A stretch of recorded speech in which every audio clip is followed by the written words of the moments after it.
Delightful night for the NFL with the Bucs and Redskins. It's time to take a look at the Gulf Coast Honda dealers. Keys to the game. Rondé, keys for the Bucs. You know what, Chris? They always talk about preseason being meaningless. Well, tell that to the coaches and the players and a lot of guys that are quite possibly playing for their professional lives. Preseason is far from meaningless. And that brings us to these keys of the game. First one is to win a job. We're going to determine tonight probably who a couple of starters are. At cornerback, defensive end, Luke Stocker is the only regular starter on offense playing tonight. We're going to find out if he wins the job.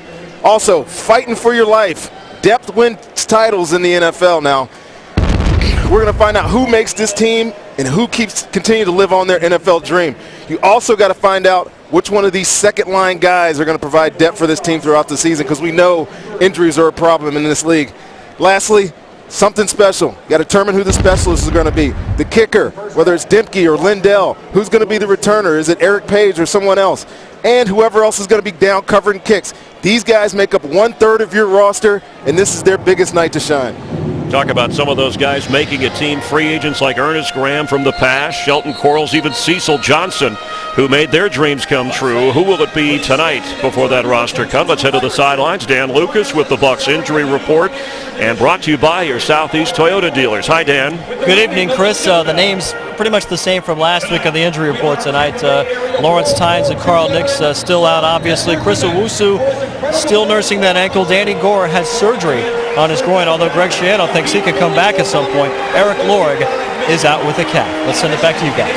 And your Southeast Toyota dealers, Toyota, let's go places. We thank them for their support, and for all of you who are watching and supporting Greg Schiano and the Buccaneers, his second season heading into, and Rondé, he was saying that, now he can focus on football. The culture change discussion has taken place. 100% on the game, and going against a guy who's been around a long time, and Mike Shanahan, who went to the playoffs with a rookie quarterback, and Robert Griffin III last year. Well, at some point, Mike Shanahan had to establish his culture and who he was as a head coach.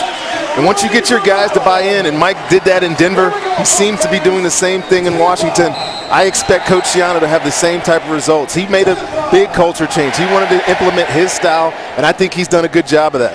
The Bucs won the toss. They deferred, so Ryan Lindell gets the first chance to kick off. Chris Thompson in the final preseason game is back to receive. Is happening here in Tampa Bay, and it bounces to him at the goal line. Thompson for the Redskins. Across the 20-yard line, where Washington will take over on offense. And we talked about Robert Griffin III coming off that ACL knee surgery. He says he will be ready on schedule for opening day. Kirk Cousins, the backup, his foot is healing. And then there's Rex Grossman. So Pat White, who is the fourth quarterback on the roster, expected to play this entire game. Remember, drafted by the Dolphins out of West Virginia, part of what created the Wildcat offense, and was kind of out of the picture for a while, actually part of that concussion lawsuit, which he dropped to come back and try and play, and has a chance tonight with the Redskins and Evan Royster in the backfield on 1st and 10. White's throw is off the hands and incomplete of Leonard Hankerson. Starting lineups are brought to you by your local Nissan dealers. And the Redskins starting unit, nothing like what you'll see when Alfred Morris will be there for the regular season. You see Pat White starting at quarterback after some time away. You might see some of that read option tonight. You wouldn't see it in the past couple of games because Rex Grossman is quarterback. Joshua Morgan, who's a big player for them, getting a start tonight, get some extended work. See if Pat White in this offense give a little preview for what we'll see in the regular season. On 2nd down 10, Evan Royster carries just short of the 25-yard line, and checking the Buccaneers starting defense. And Rondé talked a little bit about some of the players to watch, including Akeem Spence. We will see Daquan Bowers in this game, and Trevor Scott coming off that 3-sack game. Trevor Scott getting a start tonight. Dakota Watson in a fight with Casillas at that strong side linebacker spot. Adam Hayward, who was a special teams guy, does a lot of things. Keith Tandy in the secondary along with Ahmad Black. Expect to see a lot of Sean Baker back there. He made a play last week, and he's been really impressive the past 2 seasons for the Bucs. On 3rd down, Chris Thompson in at running back. White's throw is hauled in, and for a 1st down, and still going. He breaks past the 40-yard line. That's Desmond Briscoe, the one-time Buccaneer, inside the Tampa Bay 10. That was a great effort play by Leonard Johnson. There's a flag down back inside the 20 of Washington. Personal foul, roughing the passer. Defense, number 57, contact with the quarterback's head, half the distance, first down. We've been talking a lot about how well Jonathan Banks was playing. One of the things that we were noticing, you see the hit to the head. It's easy penalty for the refs to throw. But getting back to Jonathan Banks, we're talking about how well he's been playing. Part of that was how well he had been tackling. See the missed tackle there, missed tackle by Baker, who I just mentioned, allows that long gain. So a 66-yard catch and carry from Pat White to Desmond Briscoe, and then the penalty gets them a little bit closer. That adds up to 5 yards there. So they're inside the Buccaneer 5-yard line. And the Redskins knock it on the door with Joshua Morgan, one receiver who splits to the right of the quarterback, top of your screen. Hankerson and Briscoe are on the left side, and Evan Royster, the running back.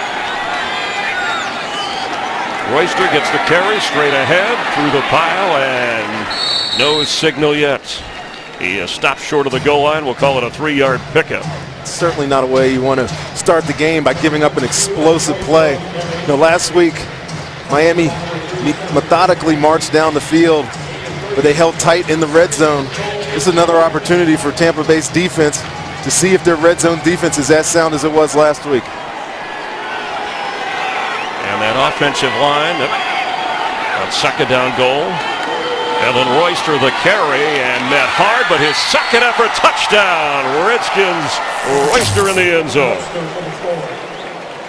Royster battling for a roster spot behind Alfred Morris and Roy Halou Jr. They're your top two running backs in Washington, and he punches it in to put his signature on this game already. Well, if there's one thing that we've noticed so far on this Buck defense is the missed tackles.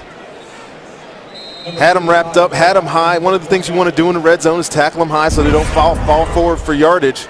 But they didn't get their arms around him. He just easily walked through him for a touchdown. Kai Forbath, who remember was with the Buccaneers, but Connor Barth is the man, so tried to trade him, ended up having to release him. The Washington Redskins were quick to grab the former UCLA star, and he puts the extra point on Royster's touchdown run. Washington comes into Raymond James, takes the opening football 80 yards for a 7-0 early lead.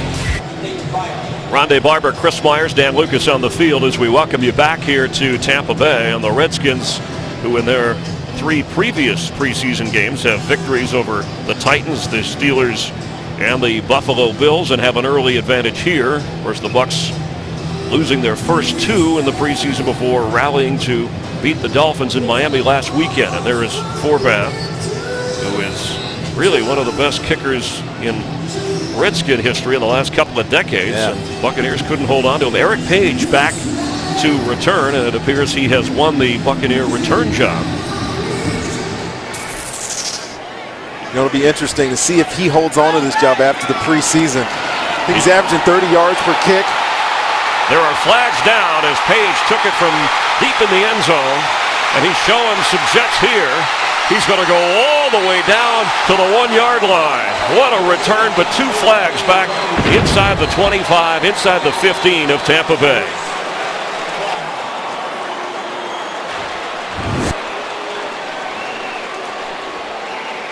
During the return, holding, return team, number 25, half the distance to the goal.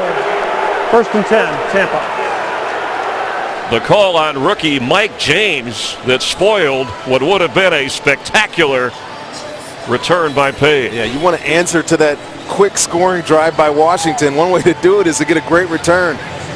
Fortunately, Mike James with the holding penalty brings that back, but I think that return by Page will go a long way in solidifying his spot on the roster as a return guy. You know, Coach talked about him getting some reps at offense as well. We might see that tonight too. Here's Mike Glennon, who gets the start. He has won the backup quarterback job behind Josh Freeman.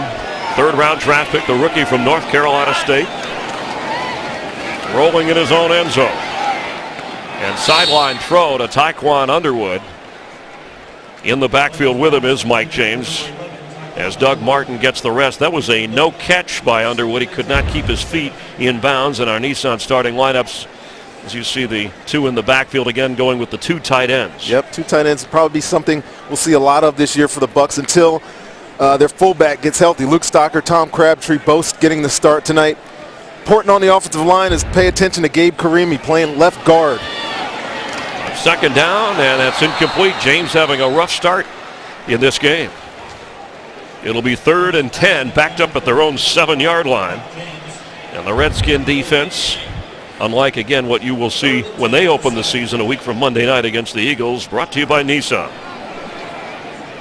This Washington team, really, defense as well, has got some really great depth. You see Brandon Merriweather, who has been a really good playmaker for New England and Washington, coming back off a knee injury.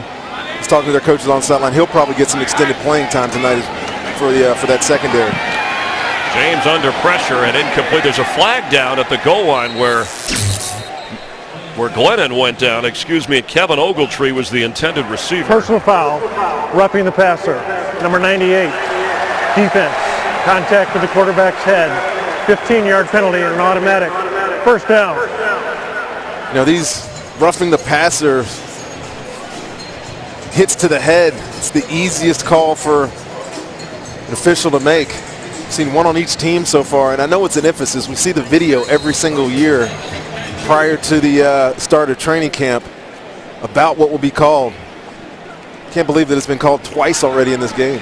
Trying to lay the law down early, protecting the quarterback. I want to talk to you just about tackling and the rules a little bit later in this game. Glennon's throw, almost a one-handed grab by Kevin Ogletree. Would have been a spectacular grab. He kind of looked nonchalant for a guy. Catch it with both hands. It looked like he could have. It looked like he could have caught that with both. Good. This is great play action fake here. One of the things that Mike James has been struggling with is pass protection. You see him getting beat there, but Glennon still has time. I don't know, Chris. Looked like he could have caught it with two hands, but who's the judge? I'm not on the field anymore. He's acting like he's the starter, the number one job. He's signed with his team as a third receiver in a battle with Underwood. False start. Offense, number 88. 5-yard penalty. Second down. And all indications are that he will be the third receiver. Obviously, Tyquan Underwood and him getting the start tonight, maybe that competition is a little bit open still. And the penalty on Luke Stocker, who has not really done the job for where he was drafted, for what was expected. The Bucs are waiting for him to stay healthy and deliver, with Tom Crabtree getting work tonight. Mike James has room to run and gets across the 26-yard line. And Mike James has been doing that well all preseason. I think he had a breakout game against New England. He does a lot of things well. This run here, you see it takes the belly steps and then cuts back.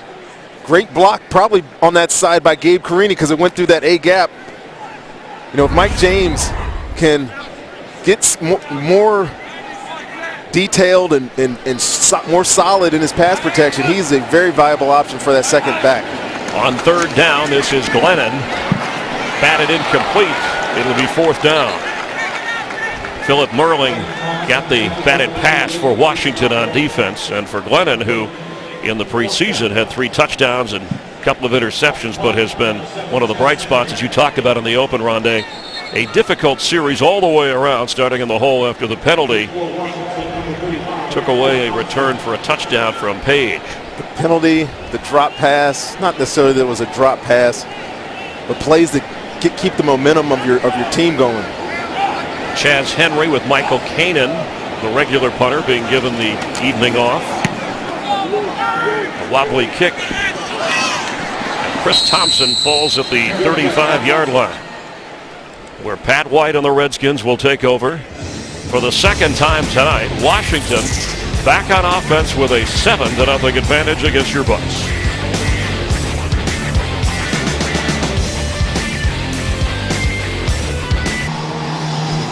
Redskins ready to take over on offense again. Last time they had the ball, let's take a look at the GMC scoring drive, a professional grade, and it was the Royster 1-yard touchdown run, but it was after a 66-yard catch and carry.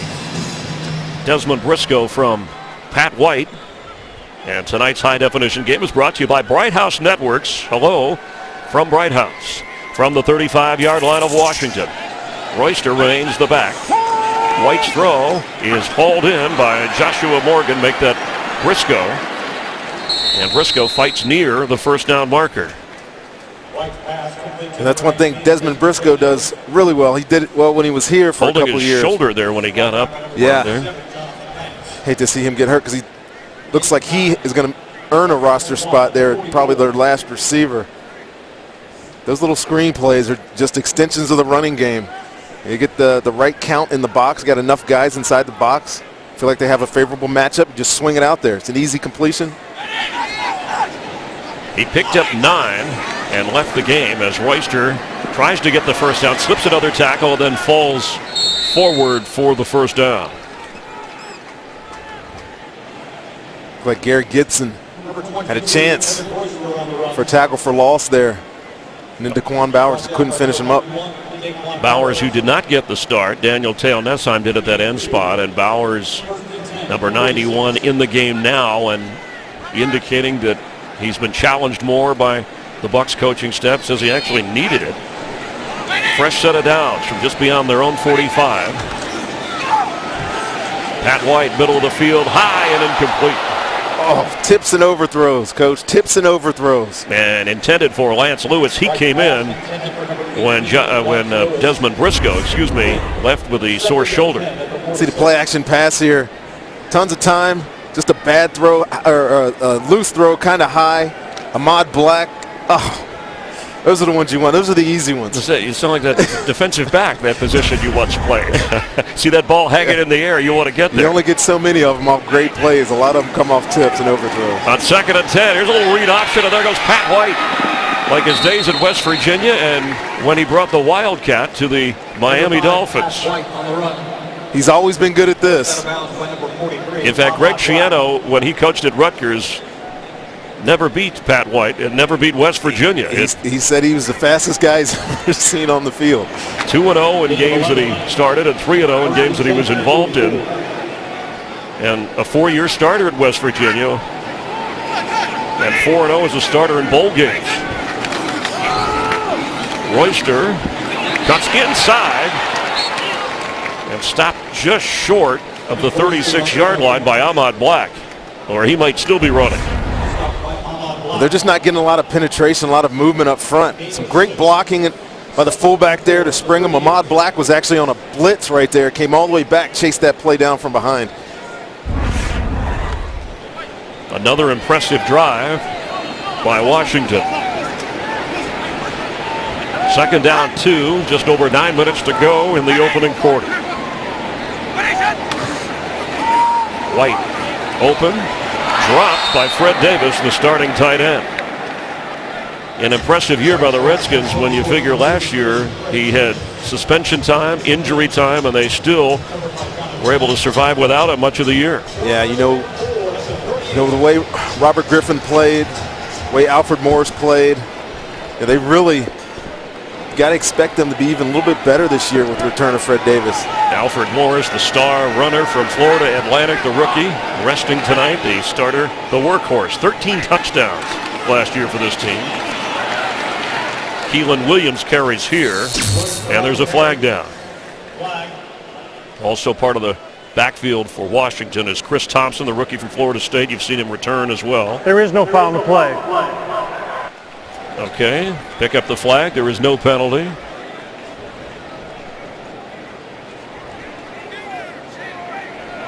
Desmond Briscoe, you saw him holding his shoulder. He's now walking toward the Redskin locker room. Doubt if we'll be seeing him anymore in this game. You hate to see that. Last preseason game. Guy that has some talent. So they're going on 4th down and 3. And White is moving around and throwing it deep over the head of Lance Lewis. Buck defense had to do some containment work there. I think they got a little lucky there. It looked like Pat White had a lane to run for that first down. The Buck defense stalls the Washington offense and Pat White. We'll have more. We welcome you back. Always a good scene here at Raymond James Stadium. Bucs have the football trailing 7-0 and closed captioning brought to you by Helicon Foundation Repair. We keep our promises. Taquan Underwood at one receiver. Mike Glennon and Mike James in the backfield. It is Mike James, the rookie from Miami, stopped short of the 40-yard line. Mike Glennon, by the way, in college, of course, drafted in the 3rd round out of NC State. In his senior year, 4,000 yards, 31 touchdowns. And we have an injured player, Tom Crabtree, for the Bucs. That's not good to see. They were expecting a lot out of this 2 tight end formation. The way he's holding that ankle. Signed as a free agent from the Packers, and we will have more on the Tom Crabtree injury in just a moment. Tight end Tom Crabtree of the Bucs being taken away on the card after being the lead blocker on a play that left him injured. Yeah, you know, Eric Lorig has been hurt all preseason. It's one of the things they've been experimenting with is using both tight ends in a game. One of them shifting back into the backfield. You see, just gets rolled up there. You got to pray for if you're a Bucs fan, that's not very serious. Mike James carries and slips up across the 45-yard line. In two senses, that's important because here's a guy, he was an undrafted free agent when he made it to the NFL with the Packers out of Miami of Ohio, and worked his way as a free agent with the Bucs and was really going to share that position as a starter with Luke Stocker, as you talked about. But then the other sense is you wonder why coaches don't want to play starters in the final preseason game where the risk of injury is high. Because it's so close to the beginning of the season. It's almost is the risk worth it? You know, in this sense, I think they're still trying to figure out what they're going to do on offense, so yes. On 3rd and 2, Mike James will not get the first down. Now we saw Mike Shanahan, as Brian Keel makes the stop, go for it in Buccaneer territory on 4th and 3. Brought down by number 53, Brian Keel. Chaz Henry coming out, so Greg Schiano wanting his special teams unit to try and pin the Redskins deep. Yeah, I mean, this is all about situational football. Mike Shanahan was in the opposing territory, side of the 50, so attempt a long field goal, possibly punt, get it to go in the end zone. You got a touchback, you might as well go for it. You see a lot of coaches do it. Sean Payton is notorious for doing it. The one-time Gator, Henry, to the former Florida State Seminole, Chris Thompson, who lets the kick go and into the end zone. Redskins will take over at the 20-yard line. Every morning on News Channel 8, find out what's new, next, and now with Rod Carter, Gail Guiardo, and Storm teammate meteorologist Lee Spann, plus traffic with Leslie Lacey. News Channel 8 today, weekday morning, starting at 4:30 in the morning. You know, for Tom Crabtree, and Dan Lucas will bring us up to date when he can on that injury. He's an enthusiastic tweeter with a number of followers, so I'm sure those fans out there will send him well wishes till we hear more on his injury. Carted off the field as Evan Royster gets loose across the 30-yard line. There's a flag down. He goes all the way to the 41-yard line. The flag is at the 25 of Washington.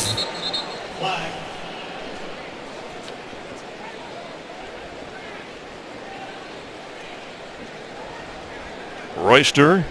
Holding, number 73 offense. 10-yard penalty. Replay first down. Royster will have that gain wiped out on the penalty charge to Adam Geddes. See Ahmad Black coming here. He's responsible for the quarterback. Landry misses a tackle there. There's nobody else to come through. Dakota Watson, always a hustler, down on the tackle, and down the field. Penalty called, Ron, that you could see Geddes kind of grabbing the jersey of Adam Hayward. Yes. To keep Which is why he wasn't there to scrape and make that tackle. So now it's 1st and 20. Royster in his 3rd year from Penn State, 6th-round draft pick. And, you know, those 6th-round draft picks, they work well at running back for Mike Shanahan. From Alfred Morris last year, you go back to Terrell Davis. He's had a track record now. All right, John Perry, he's getting more airtime here than Wolf Blitzer during a news developing story or something. Let's try and get this game going. Here we go. Okay, he's on the same page. More work than he probably expected in the first quarter of football in the last preseason game. That's right. Get ready for the regular season. White's throw, middle of the field, and a nice one. 3 Bucs bottle up Fred Davis, and it will be 3rd down. You get in these 2nd and long and 3rd and long situations. Coaches love to play cover 2. 2 safeties deep, 3 linebackers underneath. And the good quarterbacks check it down because they know they don't have anything down the field. The coverage is usually pretty tight. And it's second down. Correction on the penalty. My mistake. So it's now 2nd and 5 yes, after it was first down. Healthy pickup. And Royster remains the back. He gets the carry. Slips another tackle, and there goes Evan Royster. Into Buccaneer territory, inside the 40 of Tampa Bay before Ahmad Black from his safety spot has to chase him down. Brought down by Ahmad Black. One of the things that the Bucs did really well last year to be number 1 in rush defense is tackle well. See Adam Hayward coming there, head down, misses a tackle. Ahmad Black having to chase him down all the way across the field. Really, I mean, you get one-on-one situations, you can't leave your feet. You got to put your chest on them and get them on the ground. Taking a breather is Royster, so Chris Thompson is in at running back. White fakes, throws to Fred Davis. He drops down at the 32-yard line. Pat White looking rather comfortable here. Well, I think you said it. It looks comfortable. We're not getting much of a pass rush right now. I know they've been on the field for 15, 16 plays already in this first quarter. That can't be an excuse. These guys are fighting for their life here. We mentioned that in the open. Roster spots, guys that could get a lot of playing time. This is their time. They got to do. They got to show it now.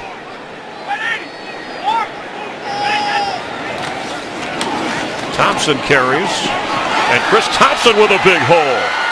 A Redskin first down near the 17 before Ahmad Black is again called upon from that safety spot to make the stop, the last line of defense. He's getting too much work right now. And we have another player who is injured down on the field. We will check on that and be back here in just a moment. Linebacker Adam Hayward appears to be okay. Was able to walk off after getting knocked around a little bit. Had a big game last week against Miami. He's always been a star on special teams with a couple of fumble recoveries, but already with the injury to tight end Tom Crabtree, who needed to be carted away. The Bucs have to be careful here. Redskins with a first down at the 17 of Tampa Bay. Yeah, Adam's a very, very valuable football player. Could do a lot of different things. We talked about it last week during the Miami broadcast. He can play all 3 linebacker positions. He was a captain on special teams last year. He'll go back into this game. He's a true professional. He understands the importance of this game. He'll be back in there. Logan Paulson in motion. Stops on the right side of White, who gives to Chris Thompson on a nice defensive play. As the Bucs, Trevor Scott helps to stuff the run. Akeem Spence part of that. Akeem Spence, Trevor Scott coming in there, knifing down that tackle for a 2-yard loss. And Adam Hayward is back in, as you talked about, and his experience. This is a very young Buccaneer, especially, Rondé, since you retired. I mean, they're one of the youngest teams in the league going into the season, age-wise, along with the Rams and the Browns. And any veteran experience, yes, like Hayward brings is important. Absolutely is. On second down and 11.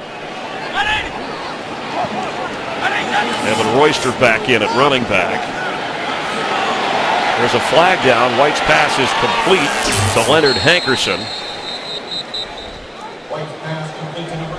Maybe holding on Holding. Number 67 offense. 10-yard penalty. Replay second down.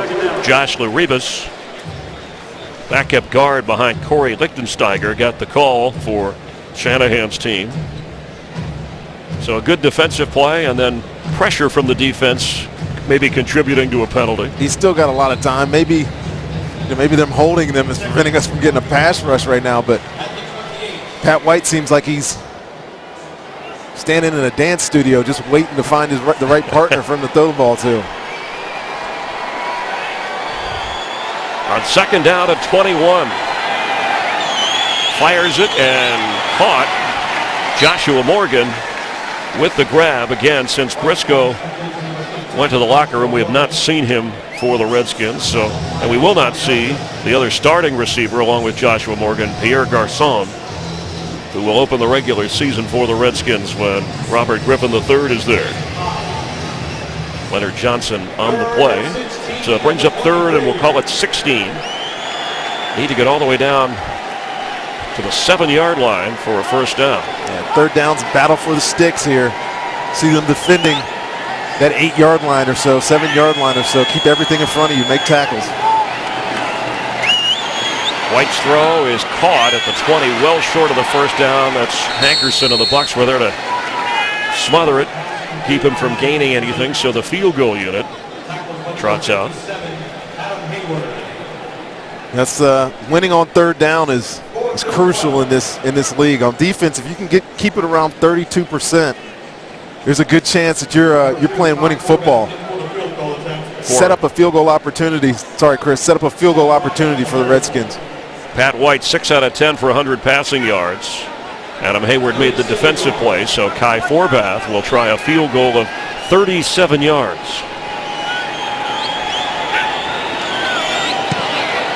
The kick is clean, and Washington adds to its lead. Redskins now up 10-0 with just over a minute to play here in the opening quarter. And let's check in an injury update on Tom Crabtree and Dan Lucas. Dan?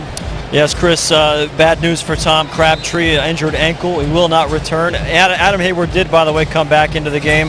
He was fine. You saw him make that tackle on 3rd and 16. Thank you for the update. Nate Byam behind Luke Stocker, Danny Noble, Tim Wright. You saw the list of tight ends a little bit earlier. There's Dave Wannstedt, whom you talked about as having a positive influence on these special teams. Byam and Noble have been around there last year. You know, Tom Crabtree down. One of those two guys is really going to get an opportunity tonight to emerge. I know both of them have great hands, you know, especially Danny Noble. We saw him make a couple of good catches last week against Miami. It'll be critical for them to get some experience tonight, because they're probably going to have to play next week if Tom Crabtree's injury is as serious as it seems. And with Eric Lorig injured and uncertain for the regular season, it really cuts into some of the blocking that Greg Schiano and this offense would like. Offensive coordinator Mike Sullivan, the GMC scoring drive. Almost 6 minutes, so they have moved the football, but this time the Bucs keep them out of the end zone. Eric Page, who had a spectacular kickoff return, called back. Gets another opportunity and lets it go through the end zone. Tampa Bay offense from the 20-yard line. They've yet to get going. It was something that was one of your question marks, or you'd like to see certainly more of, and that's no matter who's out there, an offense that's a little bit more in sync. Yeah, something from Coach Schiano telling me that the offense, they feel like they have time to get it right in the next 10 days, mostly next week when they get into prep for the New York Jets. But I'm sure tonight he would like to see this offense get moving, create some first downs, put together a scoring drive. You saw Nate Byam in at tight end with Luke Stocker for Crabtree. Mike James has played running back the whole way, as has Glennon, backing up at quarterback and just wisely getting rid of it. Of course, Doug Martin will be the starter. He only had 3 carries in the preseason. I'm sorry, and he'll start the regular season. And then Brian Leonard, who we have seen quite a bit of in the preseason, who has done well, not having to play tonight. That's an encouraging sign. You'd say, hey, he's in pretty good shape with this team. Yeah, these numbers from Mike Glennon there, 0 for 6, aren't very encouraging. And you know, I mentioned in the open that I thought he'd been playing well, could do some of the things, but tonight he's getting an opportunity to start. He needs to show it. All right, we got a little discussion. Chris Baker walked into the offensive backfield pointing. No flag yet. On 2nd and 10. Pass is caught by Stocker, and he's knocked down right away. 16 years of professional football, I've never seen that. Well, not without a whistle or a flag. Something. It looked like they were, having a powwow or something. I'm not sure what. I think Baker thought somebody moved on offense, and the referee said, well, let him play. Hey, I'm not going to complain about that. On 3rd and 8. Can't be sick of throwing flags already, Chris. Now, you did say, Glennon, don't let the stats fool you. So we're not going to get caught up in the numbers for the moment here. Let's see what he can do on 3rd down.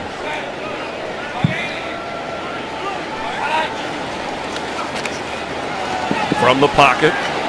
Throw is way off target in the area of Tyquan Underwood. And those are some of the things that, as a rookie, you kind of expect. The miscommunication It was a well-delivered ball, just nowhere near his target. So it seems, I mentioned in the open, I got interrupted by the lineman stepping over the line of scrimmage there. Yes. But he is capable. He can make all the throws. Coaches mentioned that he has solidified that backup quarterback position. Here's Henry's boot. Drives back Thompson to the 31-yard line. And Chris Thompson, no flags yet. There goes Chris Thompson. He is going to have a Redskin touchdown, a dazzling return. Yeah, there's a theme emerging here early with the Buccaneers, and that's missed tackles. At least 2 or 3 of them there. A 69-yard return from the one-time Florida State Seminole, starring for the Redskins. And he's getting an opportunity because Richard Crawford went down with a season-ending injury. I think he's done enough today. There were concerns to get that. Yeah, they were definitely concerned about the fumbles and hanging onto the football, but if you can do that, we haven't seen any of that tonight. Very, very impressive to give Washington what Kai Forbath hopes to make a 17-0 lead here. And that is the end of the first quarter on the Gulf Coast Honda Dealers scoreboard. The visiting Redskins 17 and the hometown Tampa Bay Bucs nothing.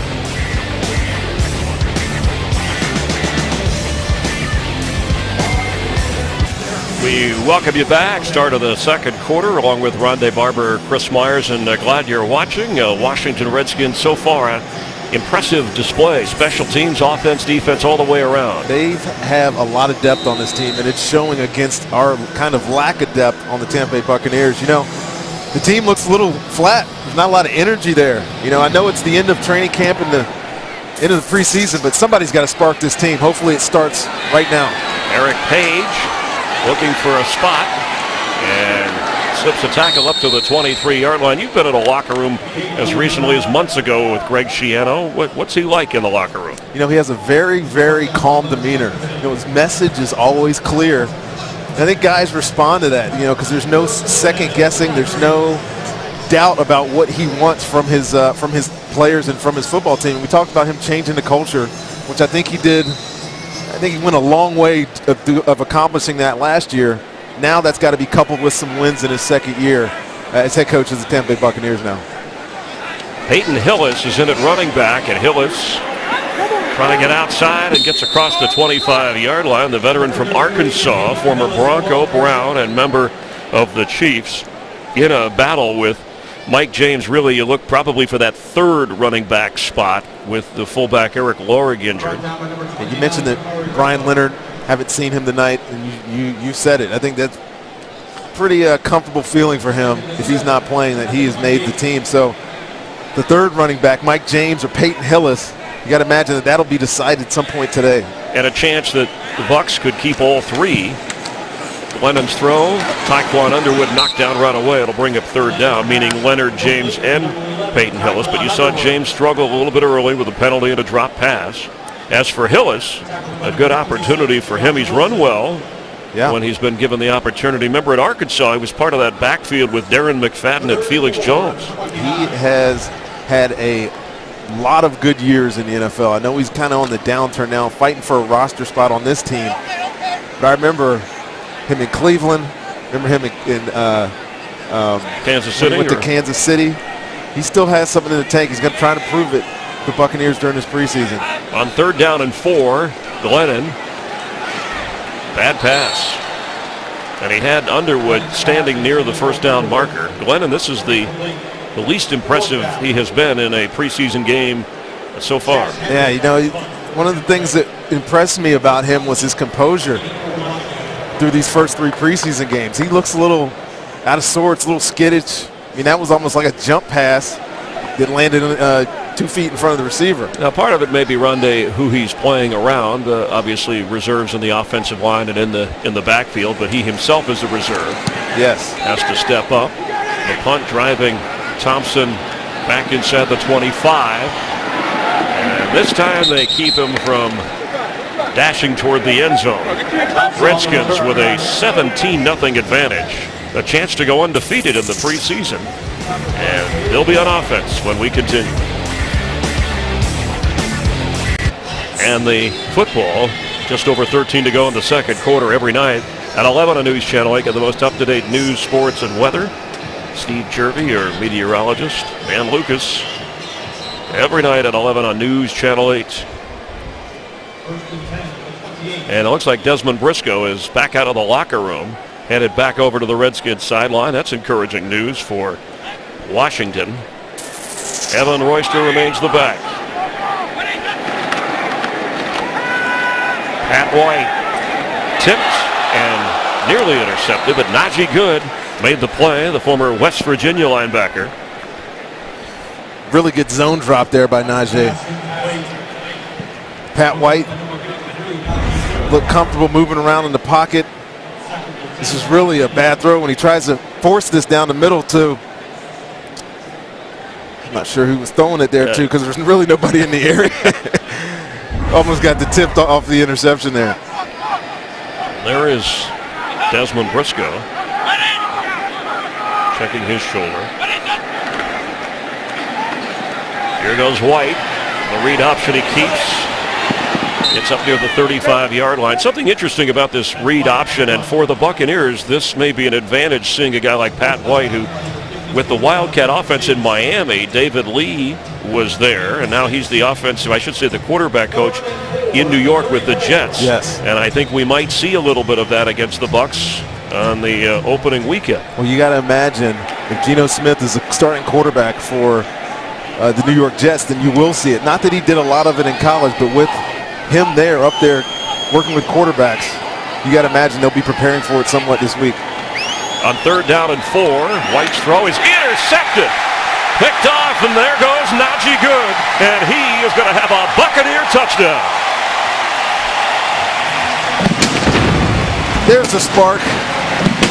Somebody needed to do it. Had to start on the Buck defense. I'm glad it was a guy like Najee Good.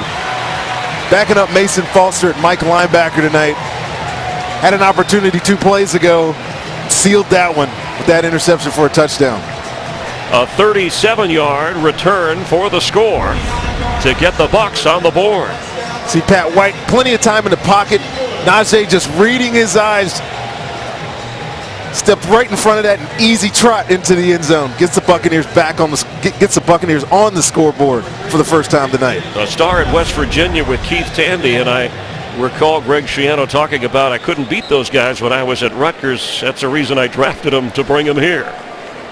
And Good came up big.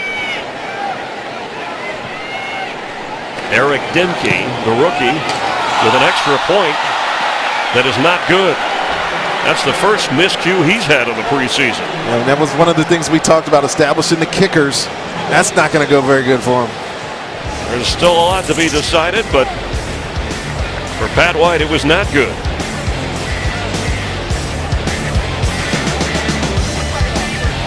(17-6) Washington at halftime. I sat down this week with Adrian Claiborne, defensive end of the Buccaneers, returning from a groin injury in camp, a knee injury last year. He says he has a lot to prove. We'll see that at halftime. Coming up, Chris. Thanks, Dan. Also in the second half, you'll want to hang around. Mark Dominic will join us to chat in the booth with Rhonda and I. Rhonda and I watch a little football and then answer some questions that some of you have been wondering about through the preseason and going into the second season of Greg Schiano. Ryan Lindell kicks off after Dimke missed the extra point. And downing it in the end zone is Chris Thompson. Interesting, because I just saw a stat. You were with us at the NFL seminar, Ronnie, where they said extra points, it's like 99.2% that kickers have been making extra points in the league. They're wondering about if, the value of even lining up for that kind of a thing. And for the rookie kicker, Dimke, who's been true on all the field goal attempts in this preseason and apparently has the lead for the job, that's a mark against him. Yeah, definitely a mark. I mean, most important point in football, and a bunch of my special teams coaches over the year have said this, most important point is the extra point. One point can decide a game sometimes, and they should be the automatics. Dakota Watson in on defense for the Bucs as Royster carries and has some running room. There's a flag down as he is stopped short of the 30-yard line. And once we get the call run, I want to ask you about, because Mike Glennon and Derek Dimke as rookie or first-year players had been having terrific camps and preseasons. And now when they're on the personal foul, face mask, number 86 offense. 15-yard penalty. We'll replay. First down. That's on the Redskins' Jordan Reed. So that'll back them up. But then when you know you're on the spot, maybe it's a little bit different. It might be. I mean, for a rookie to come in to get the start tonight, not that he has anything to prove, because I think he's proved it to coach already in practice. You said it in the open. They laid the groundwork in practice and submitted it in the games. I think he's done a good enough job in the games, but you get a little bit more pressure when you're the guy that's announced starting under center. You're leading an offense. It's expected of you. He's got a couple more quarters here to figure it out, though. And we'll be watching Derek Dimke as well. White back to throw, and a nice catch made by Lance Lewis. Just short of the 30, close to a first down. Pat White looked real comfortable there. Play action pass, 5 steps, let the ball out on time. Receiver runs a good route, good catch. I think Najee Good, who has just scored a touchdown, was responsible for that underneath coverage. He bit up a little bit on a route underneath, and the dig behind him was wide open. Ball is loose, and the Redskins are on it. Jordan Reed, who had that penalty moments ago, came up with the fumble recovery for Washington. It looks like Pat White is not ready. He's not ready. He's not ready for this snap. It looks like he was motioning to the tight end to move over, hit him in an inopportune spot. Kyle Shanahan, offensive coordinator of the Redskins, the son, of course, of Mike Shanahan, and did such a terrific job with the rookie Robert Griffin III and the rookie Alfred Morris last year. Now 3rd and 7, a chance for the Bucs defense, which has produced points, and that's incomplete. They do the job. Pass intended for Sky Dawson, but Devin Carr, the cornerback from Arizona State. Devin Carr is a guy just came in, May 2nd, signed him to a contract. The coach really likes this guy. I mean, we keep talking about depth at corner. Him and Mason Robinson, who was also in the game there, those guys are going to get an opportunity tonight to see if they can provide some depth in that young secondary. Been critical with Danny Gore having that groin surgery, so out for a while. Sab Rocca boots it, and Eric Page has some running room. Makes a nice cut to get to midfield. And Eric Page. Keep talking about Eric Page. Backup receiver, but the former Toledo star has dazzled on returns. Redskins have a 17-6 lead here in the second quarter. The Bucs on offense when we return. See Coach Jeff Hafley, the safeties coach. We have a corners coach as well. Down on the field, firing up his secondary there. You got a lot of young guys there. You got to constantly be in their ear, showing them those pictures. Love that scene right there. Jeff's a great guy. Defense did its job. In Redskin territory, Peyton Hillis the carry. Knocking the defender back down to the 43-yard line was Rob Jackson, Redskin linebacker who will start the regular season missing some time because of suspension. But Hillis running tough. He might be the kind of guy who could be the Audi player of the game. We also have to decide on our Hyundai drive of the game, things we'll be watching. You see him get to that edge, carry him for about 4 or 5 yards there. That's great extra effort by Peyton Hillis. It's one of the things that he can do. He has such a big body. He's got some speed still. On 2nd and 3, Mike Lennon lost the football. He was setting up to throw, and the Redskins have it. Picked up by Philip Merling.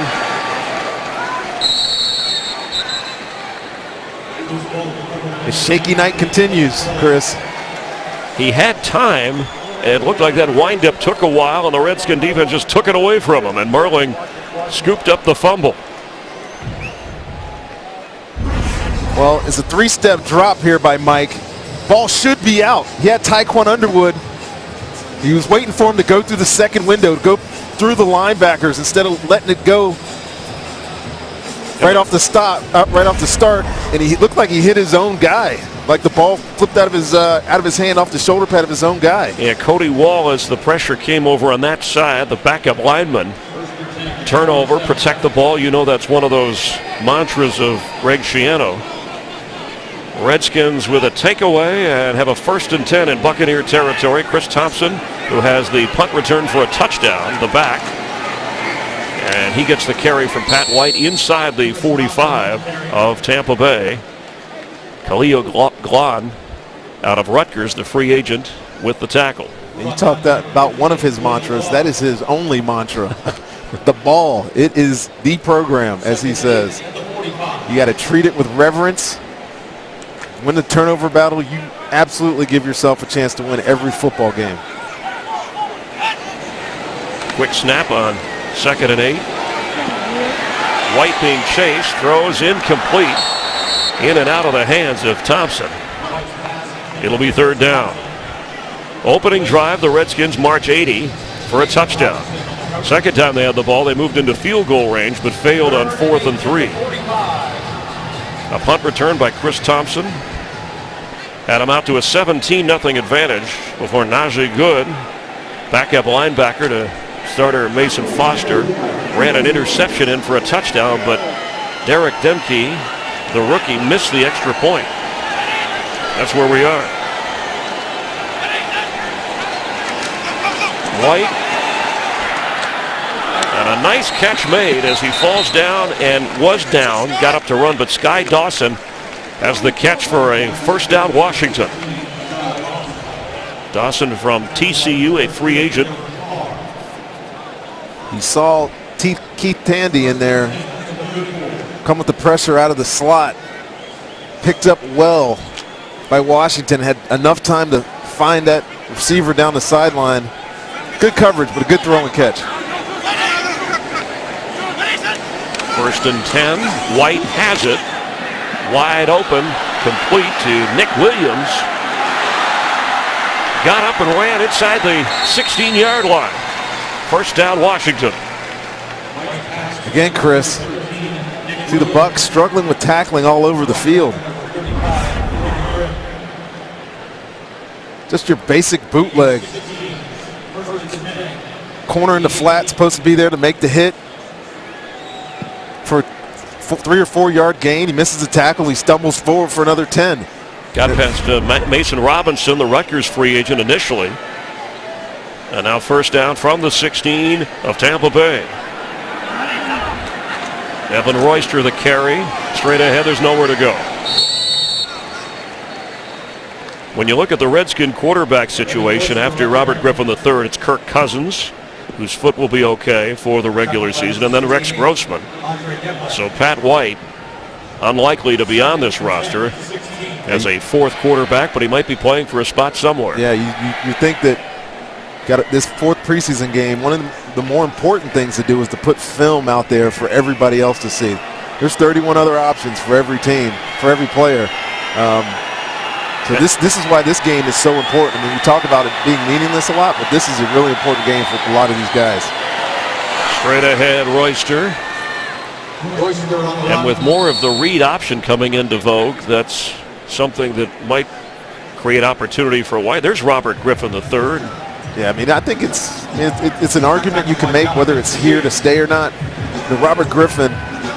Will he, let me ask you, after the surgery and the injury, what happened in the playoffs, will he be running less? Is the read option less of an option for him?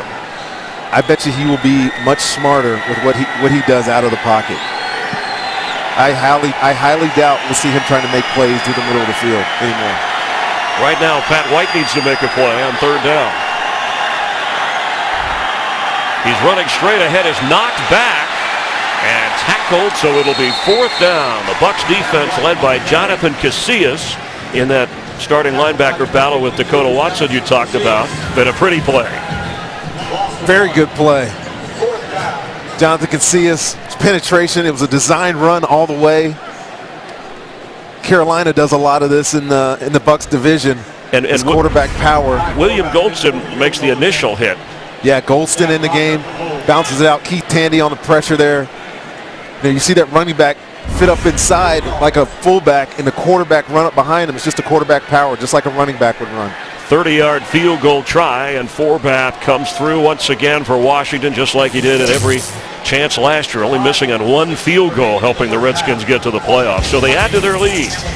Washington with a 26 advantage. You're watching Buccaneer preseason football. Redskins with a 26 advantage, and you see everybody's on their phones these days. We saw Brian Ford of the Bucs, and he pointed out the Buccaneer phone app that you can get for free. Yeah. And you loaded it right up. It's great. You can get you can hear from players, get news conferences, update information. So go to the Buccaneers phone app. As much as any experience in football nowadays is visual, you see it live, everybody is also following it on their tablets, phones, whatever else, stadium and at home.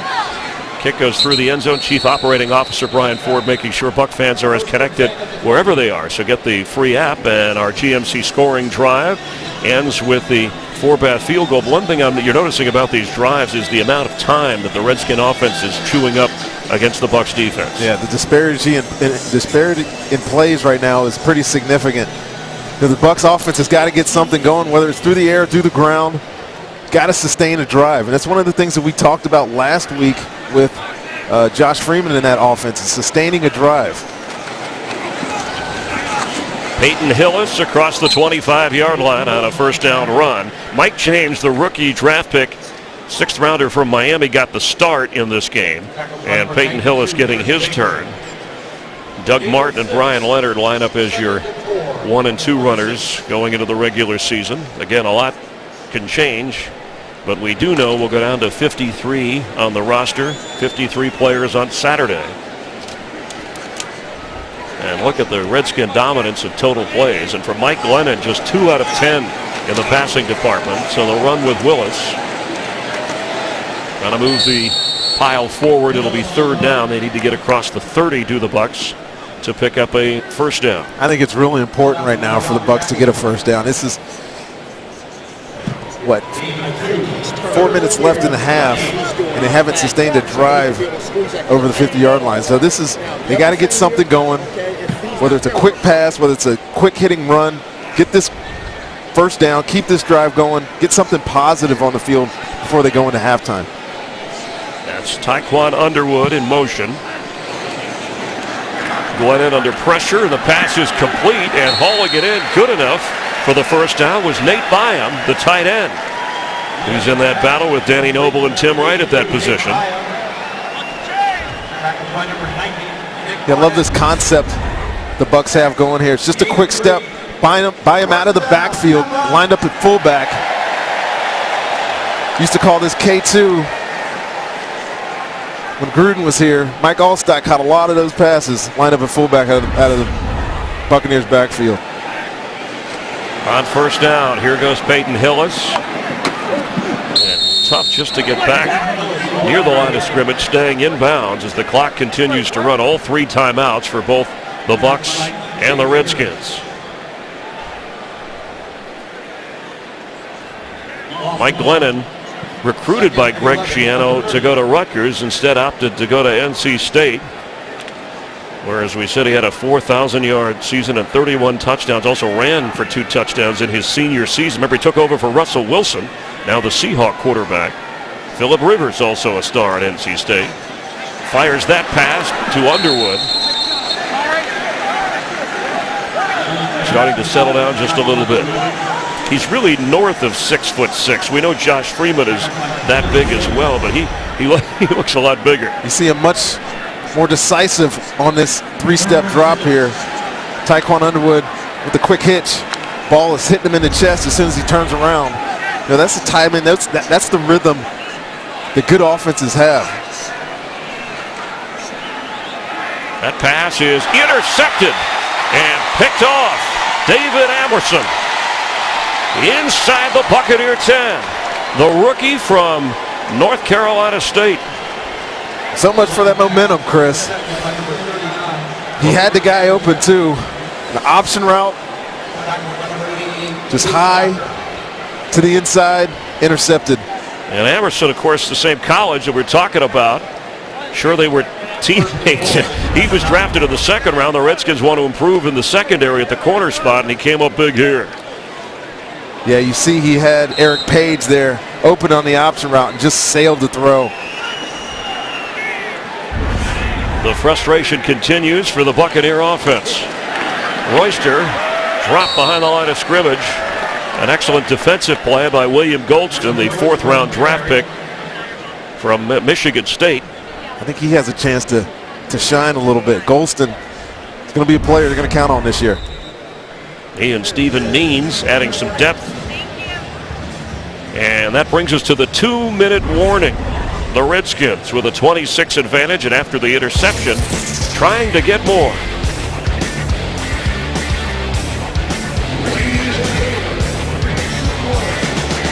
That's rookie Mike Glennon. 1 week he throws the winning touchdown pass and a victory over the Dolphins. The next week an interception and struggling here in the start against the Redskins.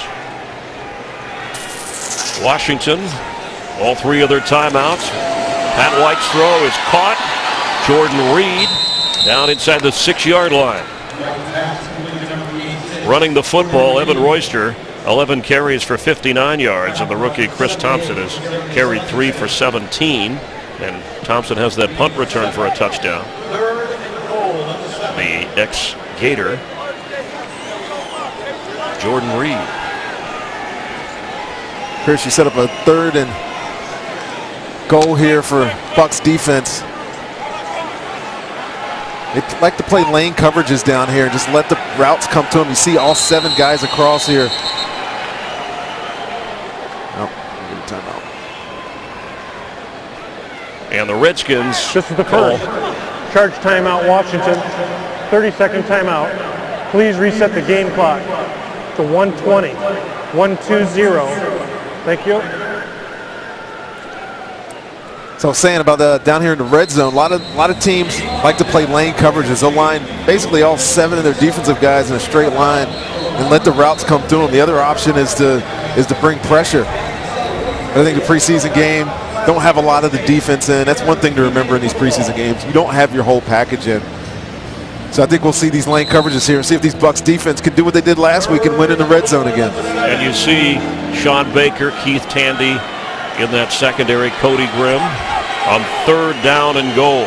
Yeah, it's a big competition between those 3 guys you mentioned, Tandy, Grimm, and Sean Baker for that 4th safety spot. And we know that Pat White can run if he wants, if he has to.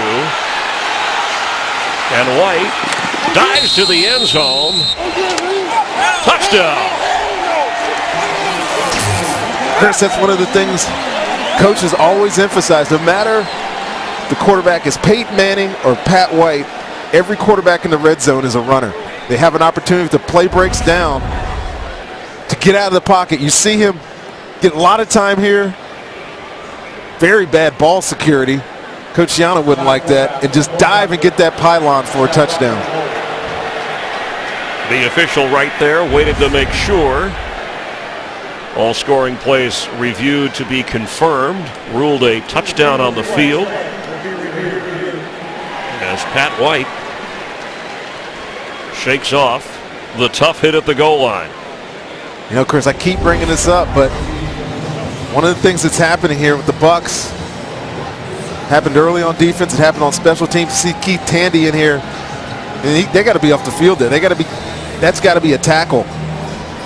Lining up a field goal attempt, especially in 2 minutes.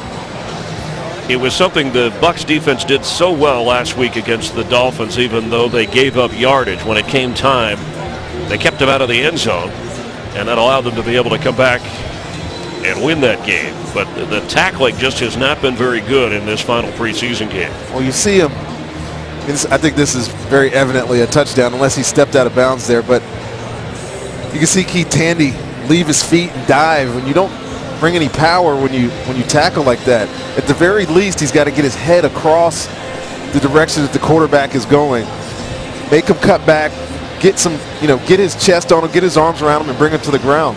When you just dive and sweep at ankles, you end up with a lot of missed tackles. Here's a good view. Now, does he have possession of the ball, and does it break that plane at the goal line? It certainly looked at first glance. I don't see him out of bounds at all. He got the pylon before he touched ground. And the ball did touch the inside of the pylon, which makes it an automatic touchdown, which is why I'm not sure the review is taking this long. Maybe they didn't update the VHS machine. The TiVo, DVR, whatever you want to call it. Maybe the replay official up here in the booth was taking a break before halftime. Here's John Perry. After reviewing the play, the ruling on the field has been confirmed as a score. And Bobby McGrath is our instant replay official, and his assistant Russell Yerk. So they confirm, get it right. And the Redskins add to their lead. See, great pursuit there by the team, and I guess the only way that could have been considered not a touchdown is if they said he lost control of the ball. But wasn't the case. Touchdown for the Redskins. Kai Forbath, his extra point. And Washington with a 21-point advantage. We want to say hi to all the Buck fans who are watching us on News Channel 8, WFLA, and proud to be bringing you Buccaneer preseason football, and also those watching at Orlando on WFTV, in Fort Myers on WFTX, in Tallahassee on WTLH, nationwide. If you're watching on the NFL Network, we're glad you're taking in some preseason football. And the scoring drive brought to you by GMC. Even though it was a third down push, Pat White gets it in on a 7-yard run, covering just over a minute after the Glennon interception. Yeah, I got to say, Chris, this has got to be somewhat of a disappointing night right now for the Bucs. I know it's a lot of their second teamers, a lot of their third teamers. Coach Gianni, you see him making notes here. I'm sure he's getting ready for his halftime speech to these guys, but they haven't had a great showing all preseason. And I know they're playing against the backs of the Redskins as well, but this has got to be a game where there's a lot more urgency for some of these guys. I'm just not seeing it right now. Well, and maybe it points to the depth of the Buccaneer team versus the depth of the Redskins. The Redskins reeled off 7 straight wins to get to the playoffs last year. The Bucs were in position to make a playoff run, going 7-9 overall, but stumbling down the stretch for the most part, knocking them out of the playoff picture, or hopes of that. Page is going to have to run it out. Does a good job of getting it back to the 19-yard line after losing the handle. That's one of the things we mentioned in the open is about depth. You know, great teams have great depth. These guys inevitably go down every single year. You don't know who it is, but somebody has to step up. Washington seems to have that. I mean, evidenced by their 3-0 start in the preseason. The way they finished last season, they had some injuries on that defense, and they found a way. We'll be talking with Buccaneer General Manager Mark Dominic in the second half. He'll join us live up here in the booth. Dan Lucas, so we'll hear from the coach. The half here coming up in just a moment. Bucs with all 3 timeouts. Peyton Hillis is the back. And Mike Glennon has gone the whole way at quarterback.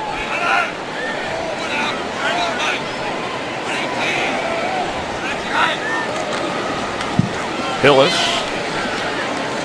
Maybe a yard or two. Bucs will get the football to start the second half. Well, that'll be something positive to come out in the second half if they can get a drive going. You know, sometimes games can be a tale of 2 halves. And even though this is a preseason game, you still want to see that. Glennon with time and goes down. Pushing his way through the block was Rob Jackson to get the sack. That was impressive. A great show of strength against Mike Remmers. See Mike Remmers there. You know, Mike Glennon had a lot of time in his pocket here. Couldn't find anybody. Jumps over Remmers.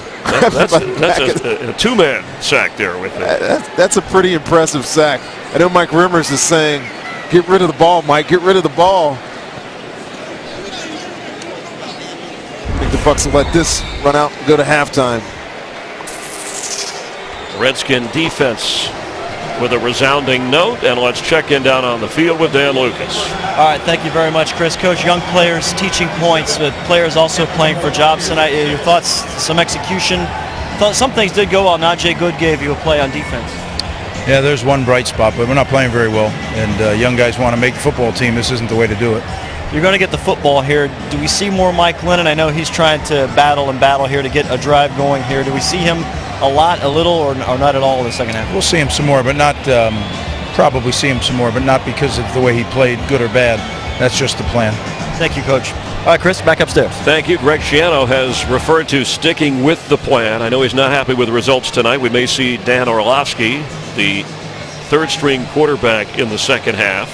But as he just told you, there are young men trying to make a football team, trying to earn a roster spot, and they haven't shown enough tonight. Yeah, for a lot of guys, this is their season. You know, they don't know if they're going to put on a uniform tomorrow or the next day, or if another team will pick them up. So they got to see more out of them here in the second half.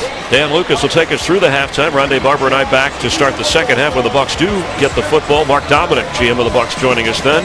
You're watching the Redskins and the Buccaneers from Raymond James Stadium. Some work to do. His toughest outing in the preseason. The backup to Josh Freeman, who starts when the regular season opens a week from Sunday when the Bucs are on the road against the Jets with Rondé Barber, Chris Myers, and thanks for staying with us from the booth here at Raymond James Stadium. Well, you've been in that locker room recently with Greg Schiano. A preseason game or not, a halftime speech. What's he telling this young team, especially the players who are coming back out here? Well, I know he's not very happy. I know he went in that locker room and told these guys, especially these young guys, that they're fighting for a job.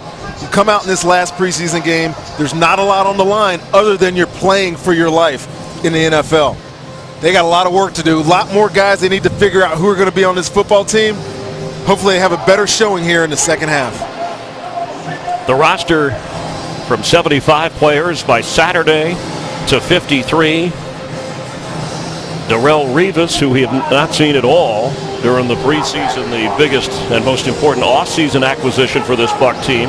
All systems are go that he'll play against his former team. Kickoff weekend when the Bucs take on the Jets. Doug Martin, you'll see the regulars, Vincent Jackson, Mike Williams, and of course Josh Freeman.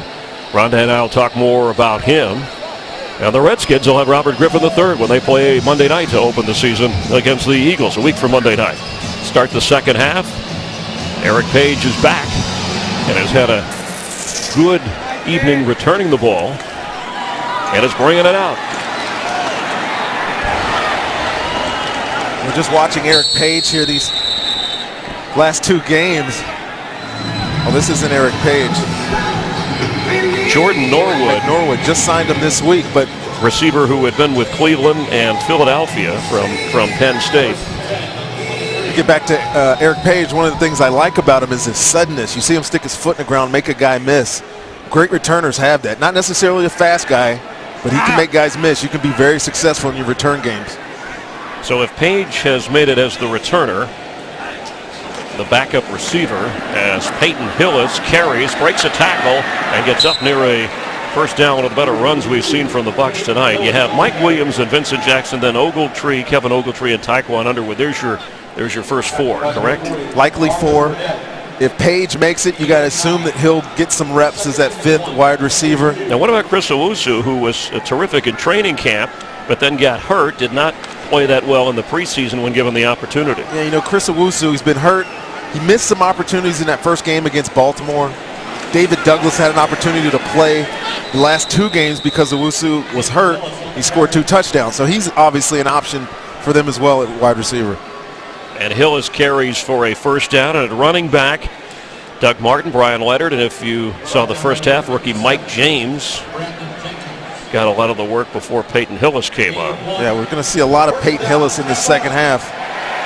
As I say that, he's limping off the field. Mike James is probably putting his helmet back on, getting ready to go back into this game. For a guy like Peyton Hillis, he can ill afford to be hurt right now. Roster cuts coming in a couple of days. You know, the best ability, you know, Rod Marinelli used to say this all the time, the best ability for a football player is his availability. Bucs are going to call a timeout. We'll get an update on Hillis and his situation. Bucs have the football here in the third quarter. Checking on Peyton Hillis moments ago, and now he's headed for the locker room. Yeah, you get Doc Vijak, that's our team doctor there. He's done a couple of my surgeries over the years. You see him looking at his ankle. It's hopefully not another injury for the Bucs. They already lost Tom Crabtree early in the first quarter of this game. On first down, Glennon to throw. Caught. That is Eric Page. To the 40-yard line. For Peyton Hillis, the Bucs are his fourth team. He was popular after 2010 when he won a nationwide vote to appear on the cover of the Madden 12 football game, and it looked like he had found a spot on this roster. His health certainly a concern.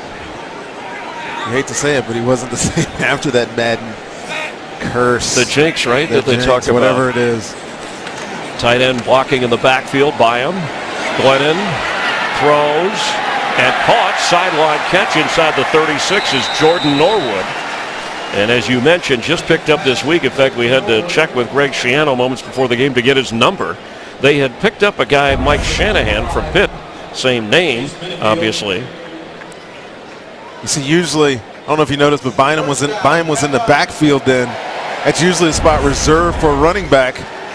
Because of the numbers are down, obviously, Mike James is done for the day.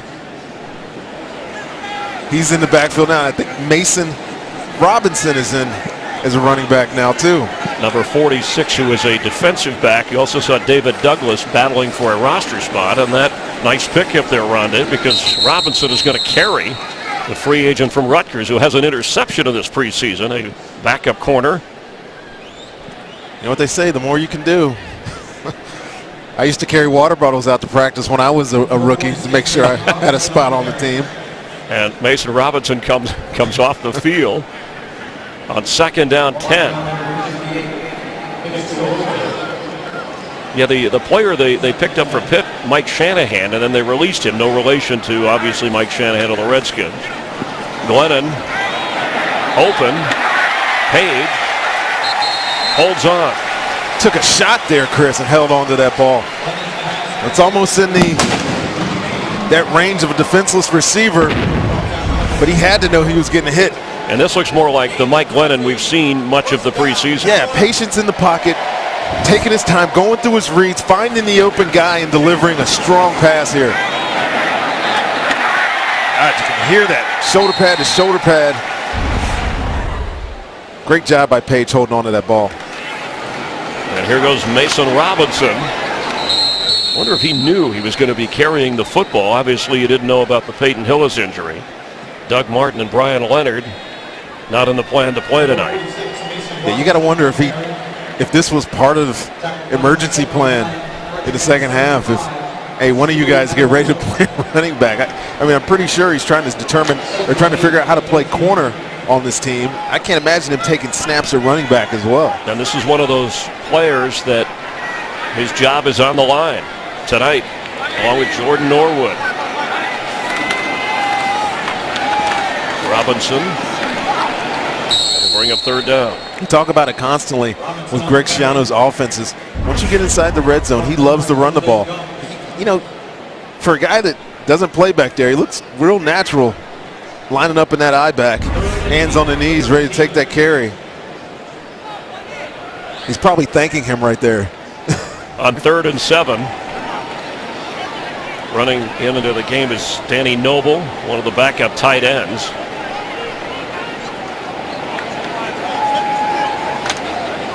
So you have a 2 tight end alignment with Tim Wright in there as well.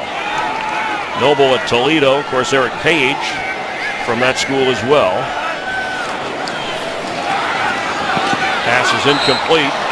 Tim Wright looked like he heard people coming after him. The throw was a little behind him. And he certainly cut that route off short. Running right into the linebacker there. Just a little under route. You see him come in and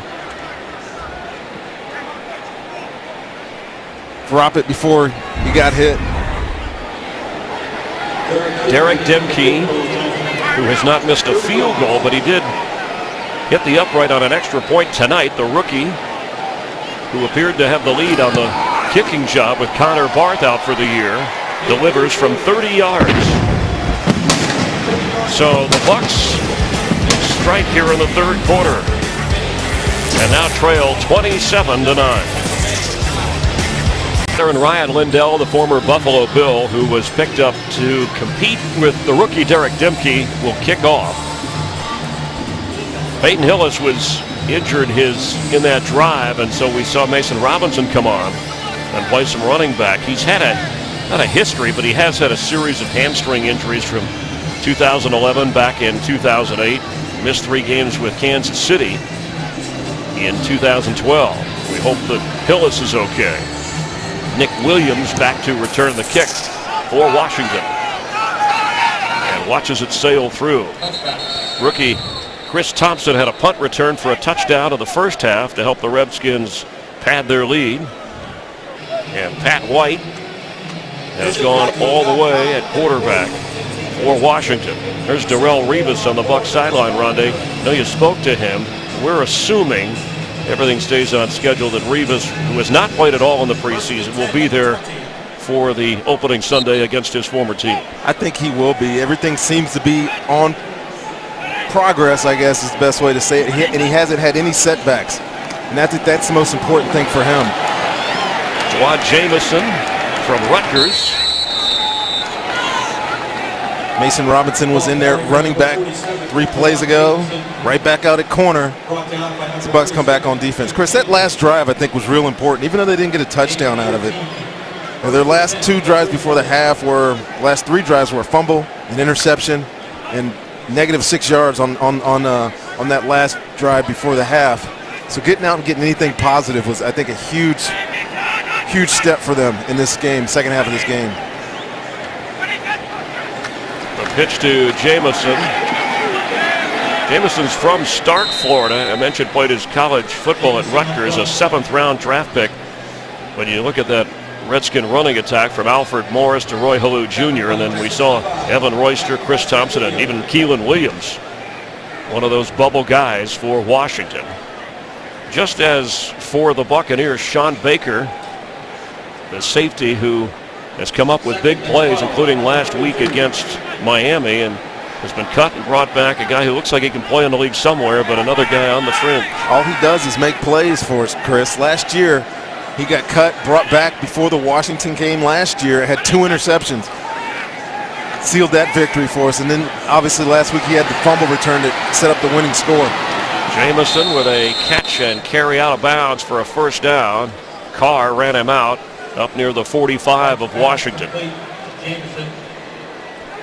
Well, Deshaun Goldson and Mark Barrett are the starting safeties. And as you mentioned with Jonathan Banks, the rookie from Mississippi State, Darrelle Revis, there's your starters against the Jets. Leonard Johnson likely to play nickel and play quite a bit. What does a guy like Mark Barrett have to do? You played with him in his rookie year, first-round pick from Alabama. What does he have to do to get better? Well, I think Mark, at some point during the middle of the season, really kind of hit that wall. And it's not necessarily always a physical wall as much as a mental wall. You know, just the grind of the season, it wears on you. So he's got a whole off season. He had a whole off season to prepare for this second season, and I thought he looked good in the preseason. Last week, I thought he had his best game, and he's ready to. I think he'll be ready to go week 1. Another rookie who became a star, great draft pick, Doug Martin, the starting running back, who has only had 3 carries in the preseason, standing by with our Dan Lucas. Dan. Thank you, Chris. Doug, 3 carries in this preseason. Nice and easy this time for you. You got a lot of work last year, didn't you? Yeah. This year has definitely been different. Due to the plays. Now, I'm going to be ready for the regular season. I know that. The coaches just managed me well. And I had a little mishap of the game that I was supposed to play in, but I'm going to be ready. I'm going to be ready. In the game up in New England, I know you saw the replay and what had happened. When it happens, something like that, is it more you're stunned and you're trying to check yourself, or what was your immediate feeling after that? I was just a little dazed. I was a little wobbly getting back up, and according to the rules, like at the trainers, they said that I had to go to the locker room, get checked on, and they said I was going to be out next play anyway, so I was out for that game. And they've been very cautious with you. I know. What have you done along the side to make sure that you're ready for next weekend when the games do matter? Just getting in the film room. I'm out there practicing with the team. I'm just doing the usual stuff. Nothing really too special or nothing too drastic. But I'm just out there just with the team and practicing. When you hit the scene last year, what was it, at Minnesota, right? Things really took off, and then you went on that stretch. What was it at that moment that you recall that led to all that success in those big games all consecutively? Oh man, it was my first year. I think the jitters finally left my body, and the game started to slow down. I got more comfortable with the offense, and I told myself, it's just human beings, just like I am. So I just went off. Now, the offensive line, I know there's 2 missing pieces. Davin has come back. We're waiting for Carl Nix, of course, to come back. But what do you think it's going to take to get back to that level running-wise? And I know as Josh tries to improve passing as well. We plan to hit the ground running. We have those 2 guys are special guys for our team and the offensive line, and we hope to get those guys in full health and get 100% healthy, and they're going to do their best to get to that status, for regular season, first game. All right, Doug, he's feeling good. He's ready for opening day. Chris, let's send it back to you. Thanks, Dan and Doug, on 3rd and 4 for the Bucs defense, and an excellent play as Chris Thompson carried, but defensively, the Bucs keep him from the first down. There was that read option play, Chris. He had the opportunity to go through the mesh point with the fullback, keep it or hand it off. Thought he saw something, fullback, to let this ball continue to go in. But a great job by Stephen Means doing his job. That's all you got to do to stop this read option. Do your job. One guy's responsible for each player in that option. Savaraka on to punt. There's a flag down right away. And Norwood with the catch of the punt. We'll check on the flag. Means drafted the 5th round. We'll talk with General Manager Mark Dominic coming up here in a little bit on the broadcast. And he's a player that the Bucs think will add depth on the defensive line and develop under Greg Schiano. I think they consider him more of a project right now. He's kind of a hybrid kind of guy. When he was at the University of Buffalo, played DN and linebacker. Get the call here. Illegal formation, only 6 men on the line of scrimmage. Tampa is elected to add that 5-yard penalty to the end of the run. 1st and 10, timeout on the field. Bucs with a 27-9 disadvantage. Hey, there's Josh Freeman. I want to ask Rondé about him when we continue. Along with Rondé Barber, Dan Lucas, Chris Myers, and Dan Orlovsky coming into play quarterback. Peyton Hillis has returned as the running back, so that's good news for the Buccaneers. And there is Josh Freeman. Josh Freeman with one of Coach Schiano's twins. That's either Matt or Johnny. I'm not sure which one. Keep your family members close, and the son of your coach closer. Absolutely.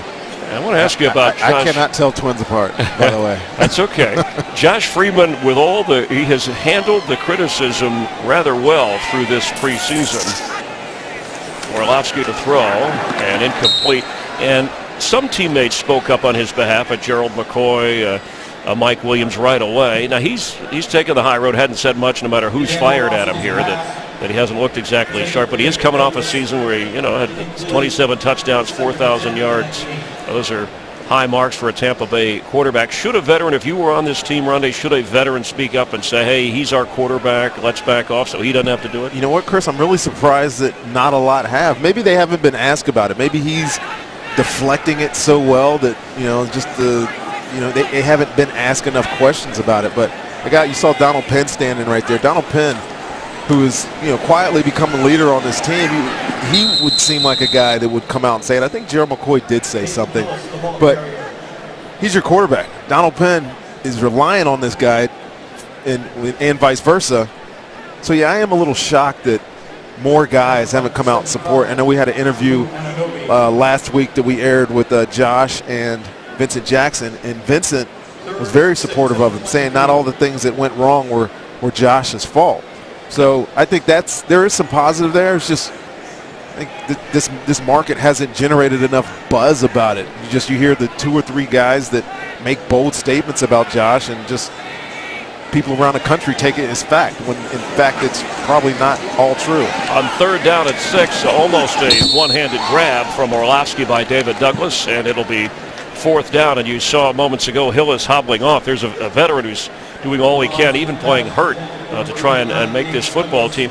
You've stated before, though, there's no doubt with Josh Freeman that you think not only will he have a good season for this Buccaneer team, but that he'll be signed and be here for a while. I do. I think he has something to prove. We talk a lot about Josh, but Josh was kind of this guy in college. He showed great flashes of, quarterback play, and then he would be inconsistent.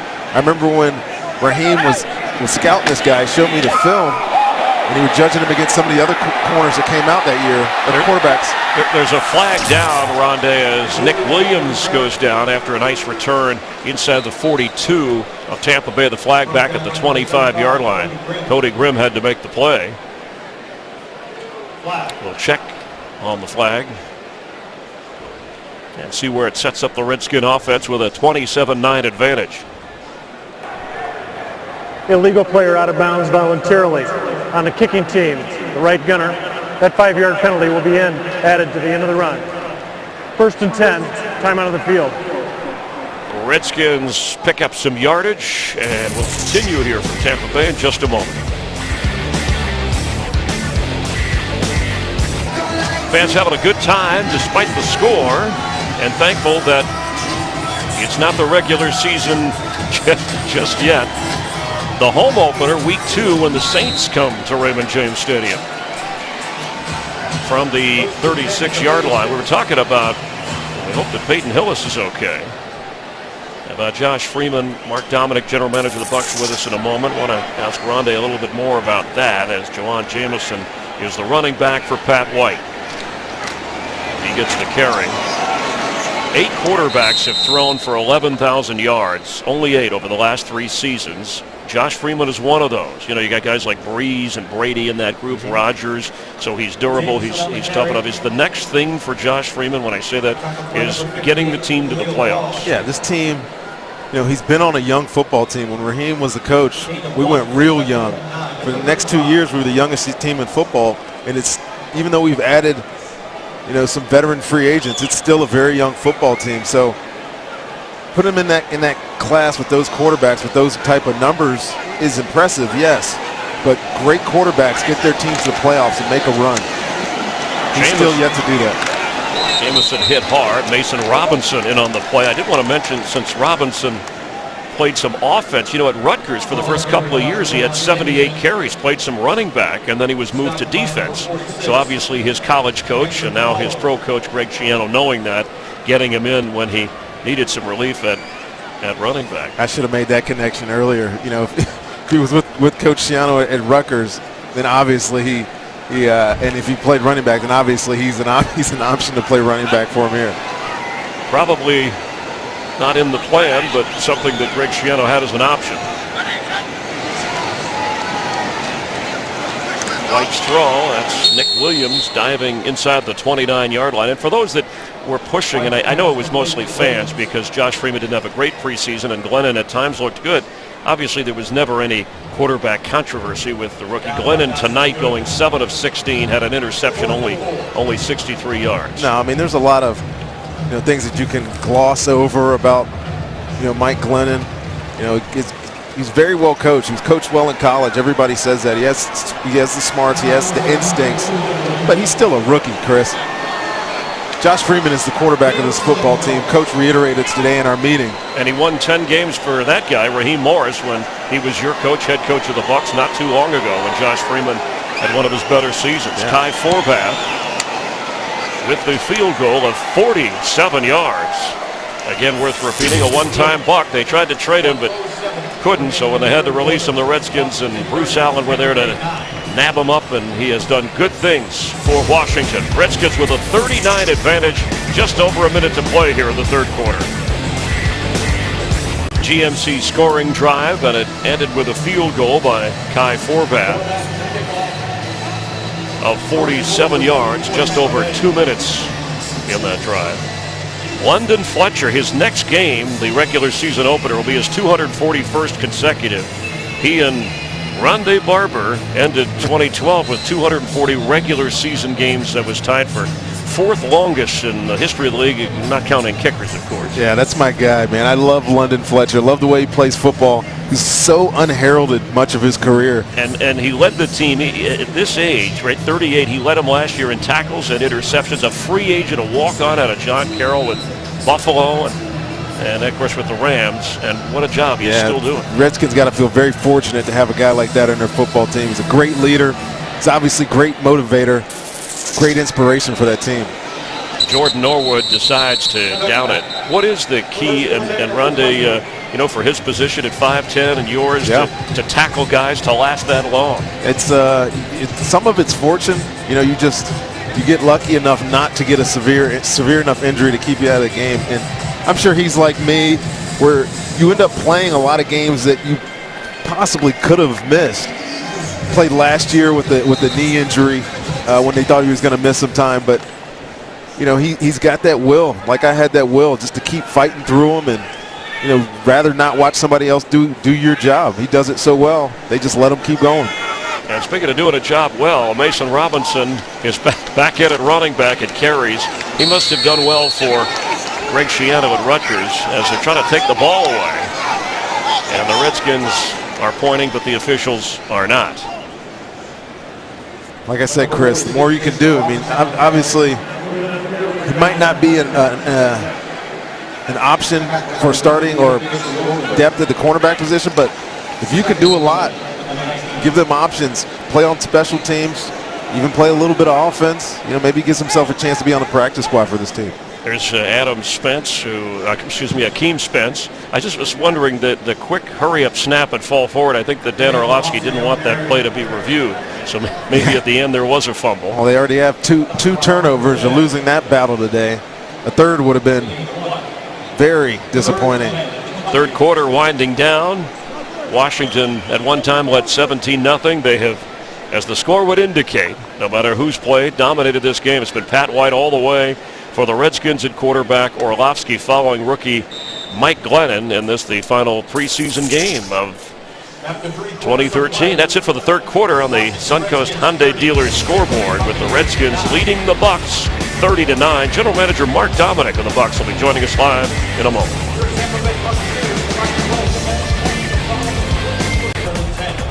Dan Lucas down on the field, up in the booth. Rondé Barber, the longtime Buck. Chris Myers, glad you're with us. Redskins and Bucs once again closing out the preseason. Orlovsky's throw for Jordan Norwood. And there's a flag down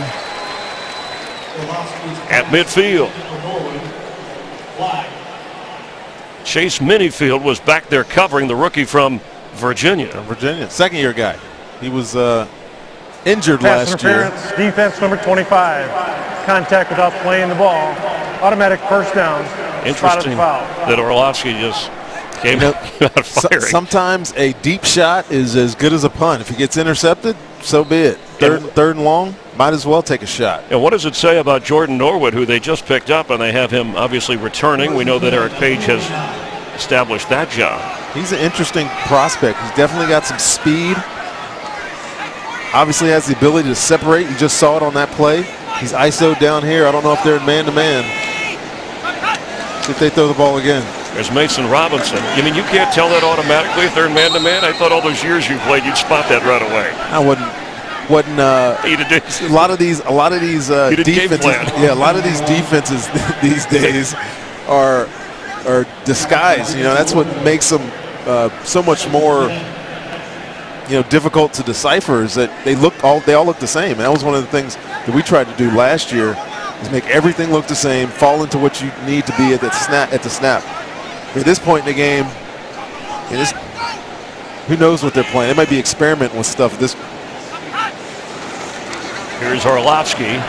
Pass is almost intercepted for Jordan Norwood, incomplete.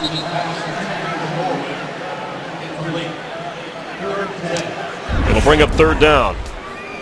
Norwood again runs a really good route, curl route, but the safety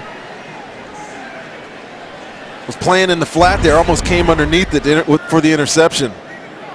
It's a really strong throw by Dan Orlovsky, but better play by the defender.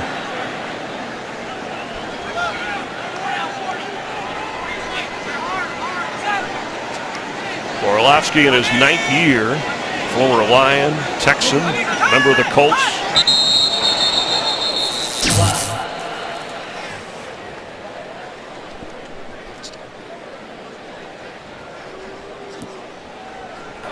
Neutral zone infraction. Defense number 57. 5-yard penalty. Third down. There's a veteran quarterback for you there, Chris, with great use of the hard count draw the defensive line offside. Speaking of veterans, Gene Deckerhoff, 25th year, voice of the Buccaneers on radio. And also, we congratulate him, the 2013 National Football Foundation Chris Schenkel Award winner for his 30-plus years as voice of the Florida State Seminoles. He's been the Florida Sportscaster of the Year. He's in the Florida Sports Hall of Fame.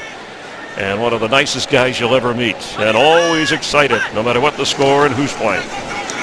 He does have the greatest voice for calling games I think I've ever heard.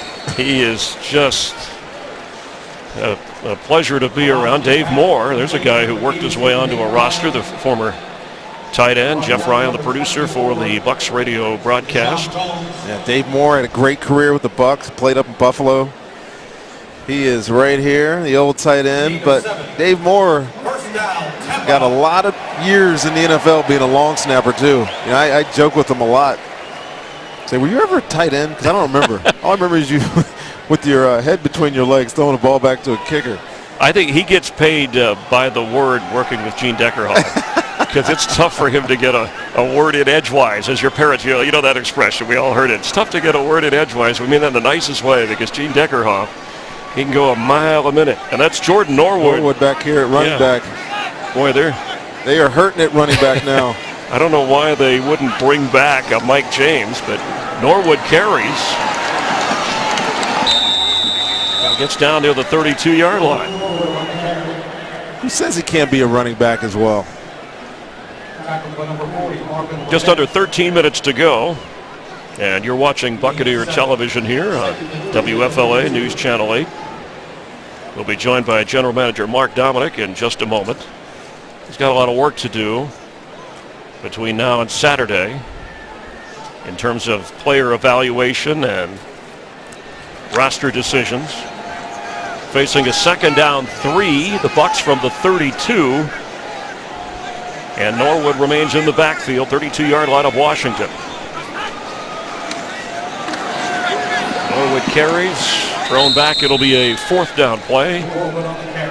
It's just in the building, Chris. Third down. Just in the building, and they put him at running back. Picked up this week. Let's welcome in, actually, Mark Dominic while we have a moment here to the booth. How are you, Mark? I'm good. Good to see you, Chris. Hi, Rondé. How are you, Mark? Good to see you, my friend.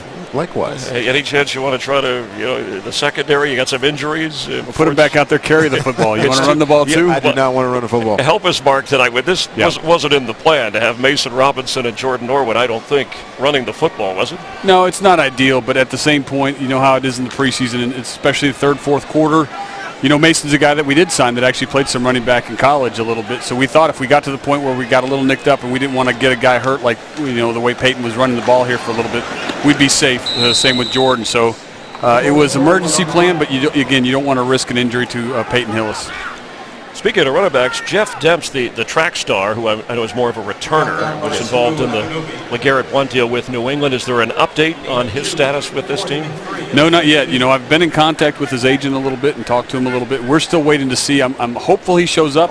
If he does, what happens is we get a 2-week exemption with him. We're allowed to practice with him, so he's really kind of the 54th man. And then we have to make a decision after that whether he'd be on the 53-man roster or you have to let him go or put him on the practice squad or what it is. So still staying in contact with him. It's a possibility, but it's not finalized yet. Can you share with us where he's been? I will. Ryan Lindell trying a 50-yard field goal. The snap and hold are good, and so is the kick. The crafty veteran makes it.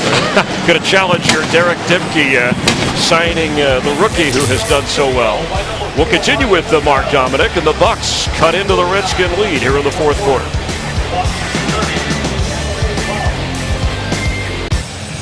We welcome you back with Mark Dominic, General Manager of the Bucs, Rondé Barber, Chris Myers, Ryan Lindell, the veteran from the Buffalo Bills, kicking off. Michael Kanan would normally do that, and he's been rested tonight, the regular punter. So Lindell challenging Derek Dimke. And that's Nick Williams back to return for the Redskins. He's bringing it out. Well, not really. Stops at the goal line, so on the 20-yard line, and we'll continue to talk a little bit about Josh Freeman, Darrelle Revis, Carl Nix with Mark Dominic when we return on the Buccaneers Preseason Network. Redskins with the football at a 30-12 lead, just under 11 to play here in the fourth quarter, and the GMC scoring drive by the Bucs. It was Ryan Lindell with the field goal since we have Mark Dominic here. Derek Dimke, has that battle been balanced out a little bit before opening day, who your kicker is? Well, it was a tough battle coming into it. It was a real debate for us. As you've seen, they've kind of traded field goals, kickoffs a little bit, but extra points as well. So it's a tight one. We're going to have a long discussion tomorrow and into Saturday on this one. Jameson, the running back for Pat White, and he gets the carry and is knocked down right away. For opening day, I don't know how much you can answer, but Darrelle Revis and Carl Nix, Pro Bowlers, who of course you're counting on for the season, will they be there against the Jets? Well, we're looking forward to getting to that point, right? And Darrell's done a great job. You know, every day we put him on more and more of the 11-on-11, the team drills, and he's taking more and more reps. It's not an orthopedic issue with him anymore. Yeah. It's more of a football conditioning. You know, you're out of ball for a little bit, and in this heat, you have to work yourself back into it. So Darrell's done a really good job with that. We're excited where he's at. Along those lines, Mark, talk to me about some of your depth. I mean, we've been talking all three of our preseason games about depth at corner, depth along the defensive line, obviously depth along the offensive line with some of the injuries that you've had at guard. I know you like to build from the bottom up on your roster. You sign guys like Donald Penn out of nowhere, Michael Bennett out of nowhere, DeMar Dotson out of nowhere. Who are those guys for you this year? Yeah, no, it's a good question. It's a lot about this last game that we're watching right now is kind of looking at the back-end depth to find out, do you feel comfortable with this player, or is there going to be a guy that hits the street? And we've sent all of our college scouts, they've gone out, all of our pro guys have been hitting the road, and we've watched a lot of tape and a lot of I'd say reports into the system to kind of make sure that we take a look at it. The one thing I do say is that offensive line, a lot of those guys that hopefully aren't going to play got a lot of depth and a lot of experience last year. That should hopefully solidify that point. Gabe Karimi is a first-round draft pick. Coach telling us he's going to get an extensive look at guard last week and this week. Is he an option if Carl Nix isn't back week one? He is an option. You know, that's one of the things we're considering. Jermon Meredith's a natural fit in there as well, who's really played well for us last year when you think about what Doug Martin did and what he produced and able to produce up front. There's some of that offensive line depth. Jordan Reed, a Florida Gator, making the catch on the spot. Looks like he's going to be short of the first down, and so here comes the punting unit for the Redskins. And Jordan Norwood back to return. Looks like Eric Page certainly solidified that return position for you. Yeah, and you know, he's a young guy that came off an ACL last year, unfortunately, and he was at the Denver Broncos, got hurt even before training camp, so it was a really unfortunate injury for the young man. We had liked him a lot out of college, wanted to try to sign him as a college free agent, wasn't able to. He came in here, and tonight was a big night for me. Certainly that long return at the beginning of the game, the punts, he's had good decision-making. He's done a good job. It's going to have to be somebody that's really special off the waiver wire to change that up right now. And Norwood on the return, of course, had the lengthy kickoff return for a touchdown called back, did Eric Page. We'll continue with Mark Dominic as the Buccaneers offense takes the field trailing 30-12.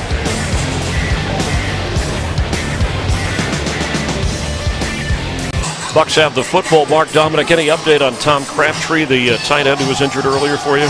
You know, we did take him downstairs. Thankfully, we could do x-rays right here in the building. It looks like they came back negative. I want to confirm with our medical staff, so that's good. So hopefully that's just an ankle sprain, and a severe one probably, but hard to say right now. But we think x-rays came back negative, so we'll confirm that and probably update everybody by tomorrow. But I'm hopeful that's what it is. The developing story, and that has been really since the end of last year, where Josh Freeman didn't finish strong but had a terrific season, is his contract, his future in Tampa Bay. I know you had a meeting with him as the handoff is to Jordan Norwood once again.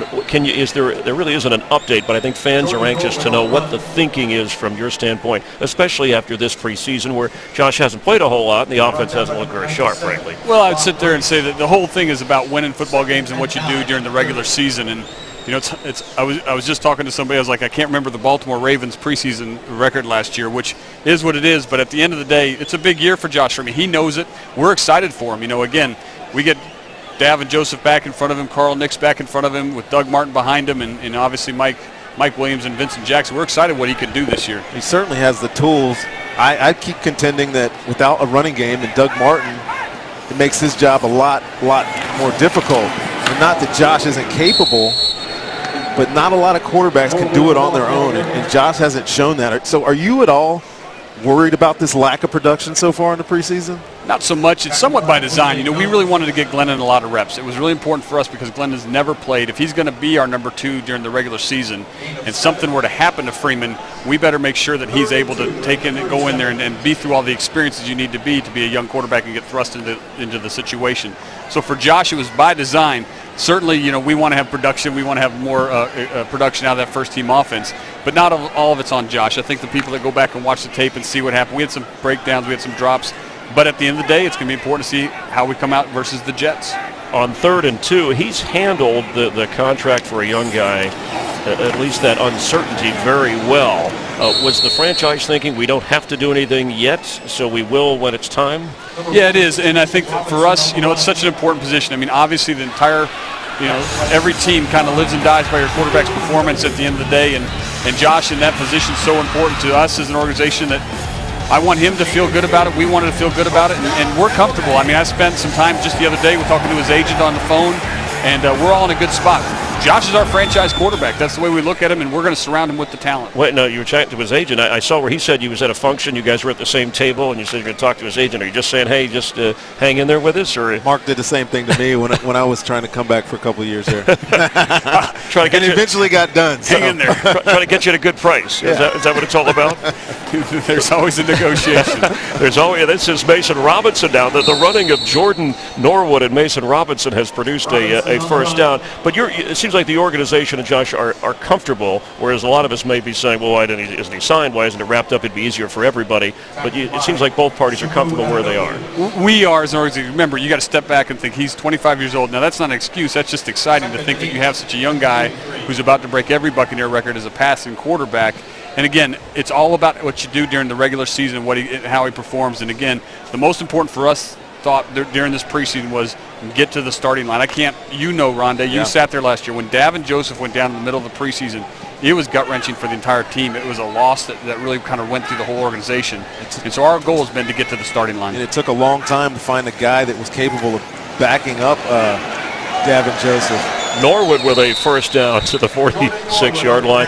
Greg Schiano was telling us that it's not inconceivable that the team could keep Brian Leonard, Mike James, and Peyton Hillis on this roster behind Doug Martin. Yeah, I think they've played well. I think every time they've had an opportunity, they've produced. I think they're running. All three of those guys are running around a 4-yard average, which is great in the National Football League. And the nice thing about some of those guys, they have some special teams value as well. That's one of the things that you haven't heard a lot this preseason because the thinking is that the offense hasn't produced much. But those three guys, to me, have all shown that they can play. Mike James, I obviously think he needs to work on his blocking. He gave up 2 sacks last week against Miami. But him running the ball, he looks really effective. Yeah, he's done a good job. I think the game, as you see, if you watch him from week 1 to week 2 to now week 4 here just in this game, the game slowed down for him as a running back. And certainly I agree with you. And he knows that. And he works at it. And that's the great thing about a young player like Mike. After the first down carry, there's a flag down. Yeah, Doug Martin, boy, talk about one of the great draft picks in terms of positioning. Personal foul, defense number 57, late hit, 15-yard penalty, first down. To the Brandon Jenkins. Was that one of your shrewdest moves as a GM, getting back up into the first to get Doug? Yeah, it worked out great for the organization, didn't it? I should have jumped even higher than 31. I mean, but no, the reality was part of it was trying to get that 5th year in his contract. That was really important to us. And number 2 is we did a lot of work on Doug Martin, a lot of work, and his yards after contact were special, and that's why we went after him. And he's called by Coach Schiano one of the leaders, which is impressive in that he's a quiet guy, but what he did in just his rookie year. Let me ask you about Chris Owusu. I know the injury. He was a star in training camp, hasn't flashed in the games.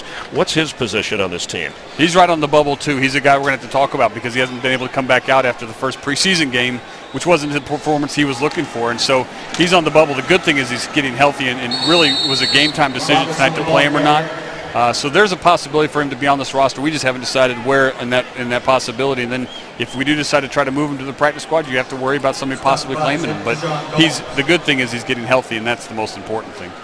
Akeem Spence, Jonathan Banks, and it looks like Stephen Means even down the road. Some of the players you drafted this year on defense that will figure prominently. Yeah, Akeem Spence obviously has taken advantage of it. We really liked Akeem. We were sitting there in the 3rd round with Mike Glennon on the board, and we stayed true to the board and took the highest player rated.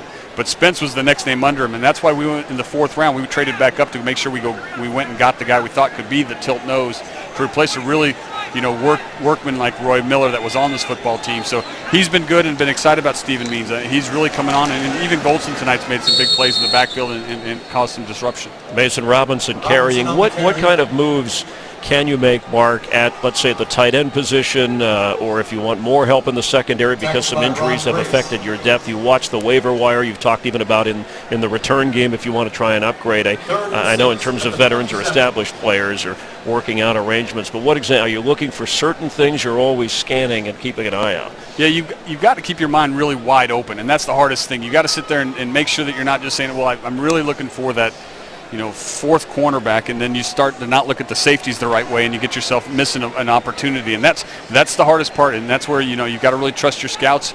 You got to spend a lot of time watching film and talking to the coaches a lot is the biggest part. Here's Dan Orlovsky on 3rd down and 6, throws high on the run and out of bounds. Tim Wright, the intended target, and that will bring up 4th down. Well, we thank you. We wish you a lot of luck during the year. It's always good chatting with you in the preseason. These Redskin finales are a little adventurous, so be careful next when you're scheduling the preseason next year. No, it's all good. It's rare. I feel like I'm not supposed to be sitting next to Rondé Barber. It's been 16, 17 years that we were off here. I thought he was going to get cut as a rookie, so this is really unique, how these preseason games. You wanted to cut me. No. Really? I wasn't part of that. I was just a little guy. You and Tim Russell and all those guys. Oh, names from the past. They became my friends later. Y'all wanted to get rid of me. I know. Once he became an Iron. Well, we're glad to have him in broadcasting, and we always appreciate your time. I know the fans do as well, and good luck on a great season. Thanks, guys. Thanks for having me on. Good to see you guys. Mark Dominic, general manager of the Bucs.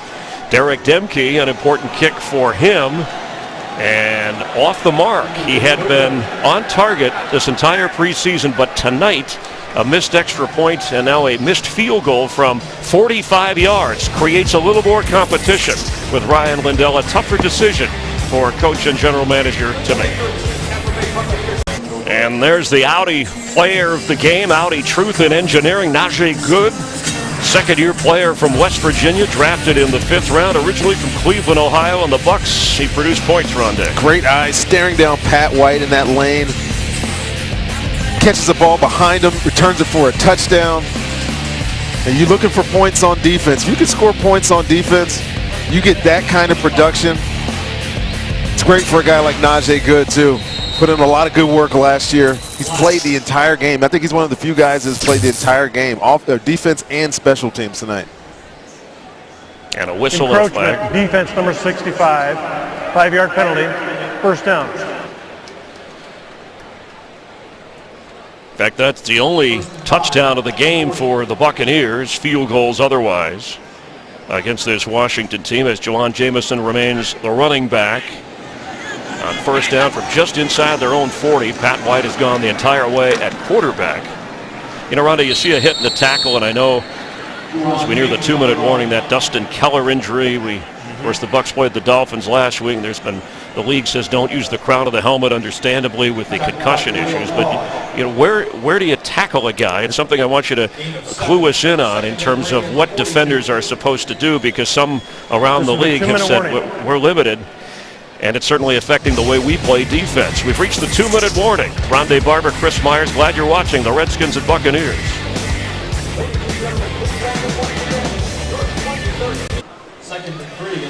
Redskins at the 2-minute mark on 2nd down with Rondé Barber, who just retired after 16 seasons with the Bucs.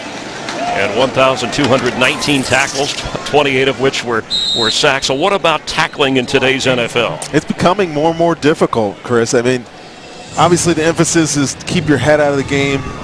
You see the NFL promoting this heads-up tackling initiative, and that's mainly for kids, younger players out there, to hit people the right way. But what about going, did you think the Dustin Keller below the knee? Yeah, we saw the tackle swearing your head on Dustin Keller and completely destroyed his knee, which I don't think is right either. I've been very vocal against hitting guys like that, especially because I consider a guy like that a defenseless receiver. It's not just knocking guys out. I mean, that's ending a career. I mean, Tony Gonzalez was like, hit me in the head, don't hit me in the knee. So, I mean, there's an area for me that it's not about hitting the opposing guy. 30-second timeout. It's not about hitting the opposing guy. It's not where you hit the opposing guy. It's how you hit him. I was always a guy that liked to put his chest on people and wrap people up. I never liked to dive in on people. Is there a disadvantage for smaller defensive backs? I've heard some of them talk about, because where they're going with some of this, that you can't. And look, this was halftime here, so we want them to learn the game the right way, that it's affecting the way you tackle bigger guys. Well, the thought is, guys are trying to use it as excuse. They're trying to not get the head thing, the penalty, the roughing the receiver type penalties. But I think it's just a cop out. I think it's more of an excuse. All right, so you can learn to tackle right. I did it for 16 years. Let's take a look now, Rondé, at the Suncoast Hyundai dealers clearance countdown drive of the game. Well, this was early in the second half, the one sustained drive that they had all day. Mike Glennon was effective on this drive. He took his time in the pocket, found some open receivers. We talked about, getting something going on offense, and that was the only drive all day where they did, and they led to a field goal. And the clock winds down, and Mike Shanahan will finish the preseason with the Redskins undefeated at 4-0, and for Greg Schiano, a 1-3 preseason record for what that's worth. Redskins open with Robert Griffin III a week from Monday night against the Eagles, and of course, Greg Schiano and the Buccaneers will start a week from Sunday on the road against the Jets, where Darrelle Revis will have a chance against his former team. I'm not sure how many questions or concerns that we talked about at the top of the broadcast were answered in tonight's preseason game, Rondé, but certainly there's enough talent on this Buccaneer team as we look forward to improve on the 7-9 record. Yeah, I think so. And if you ask about the things that we talked about at the top of the game, I don't think any of them were answered, really. Guys had to come out. We talked about guys having to come out and win a job. We saw Jonathan Banks early give up that long catch and run by Desmond Briscoe. Guys trying to win jobs at defensive end. We didn't see much production there. Tight end really didn't define itself at all. Also talked about depth, finding depth on this team. Who are going to be the second line guys just in case of injury, or guys that need to play on special teams. And really, Chris, I wasn't that impressed. I wasn't impressed with the way that these guys went out and played. We heard Coach say at halftime that young guys are trying to win jobs, and that's not how you do it. And now even Derek Dimke, the free agent kicker who looked like he had the job tonight, put a question mark in there as Ryan Lindell, the veteran, stepped up. Yeah, lastly, we talked about doing something special, and we were talking about our special teams. They brought in Dave Wanstedt to help this unit. We were looking for a kicker to solidify his role tonight, and Dimke missed an extra point. He missed a field goal. Mark Dominic and Coach Schiano can't feel very comfortable putting him in the game right now. So there's some answers that still need to be answered. All that said, I want to get your thought on what kind of record, a prediction for this Buccaneer team. We'll go through the schedule, or part of it, for the regular season ahead. We have Dan Lucas down on the field. A lot hinges, obviously, on that man right there, Josh Freeman. We'll continue from Raymond James Stadium in just a moment.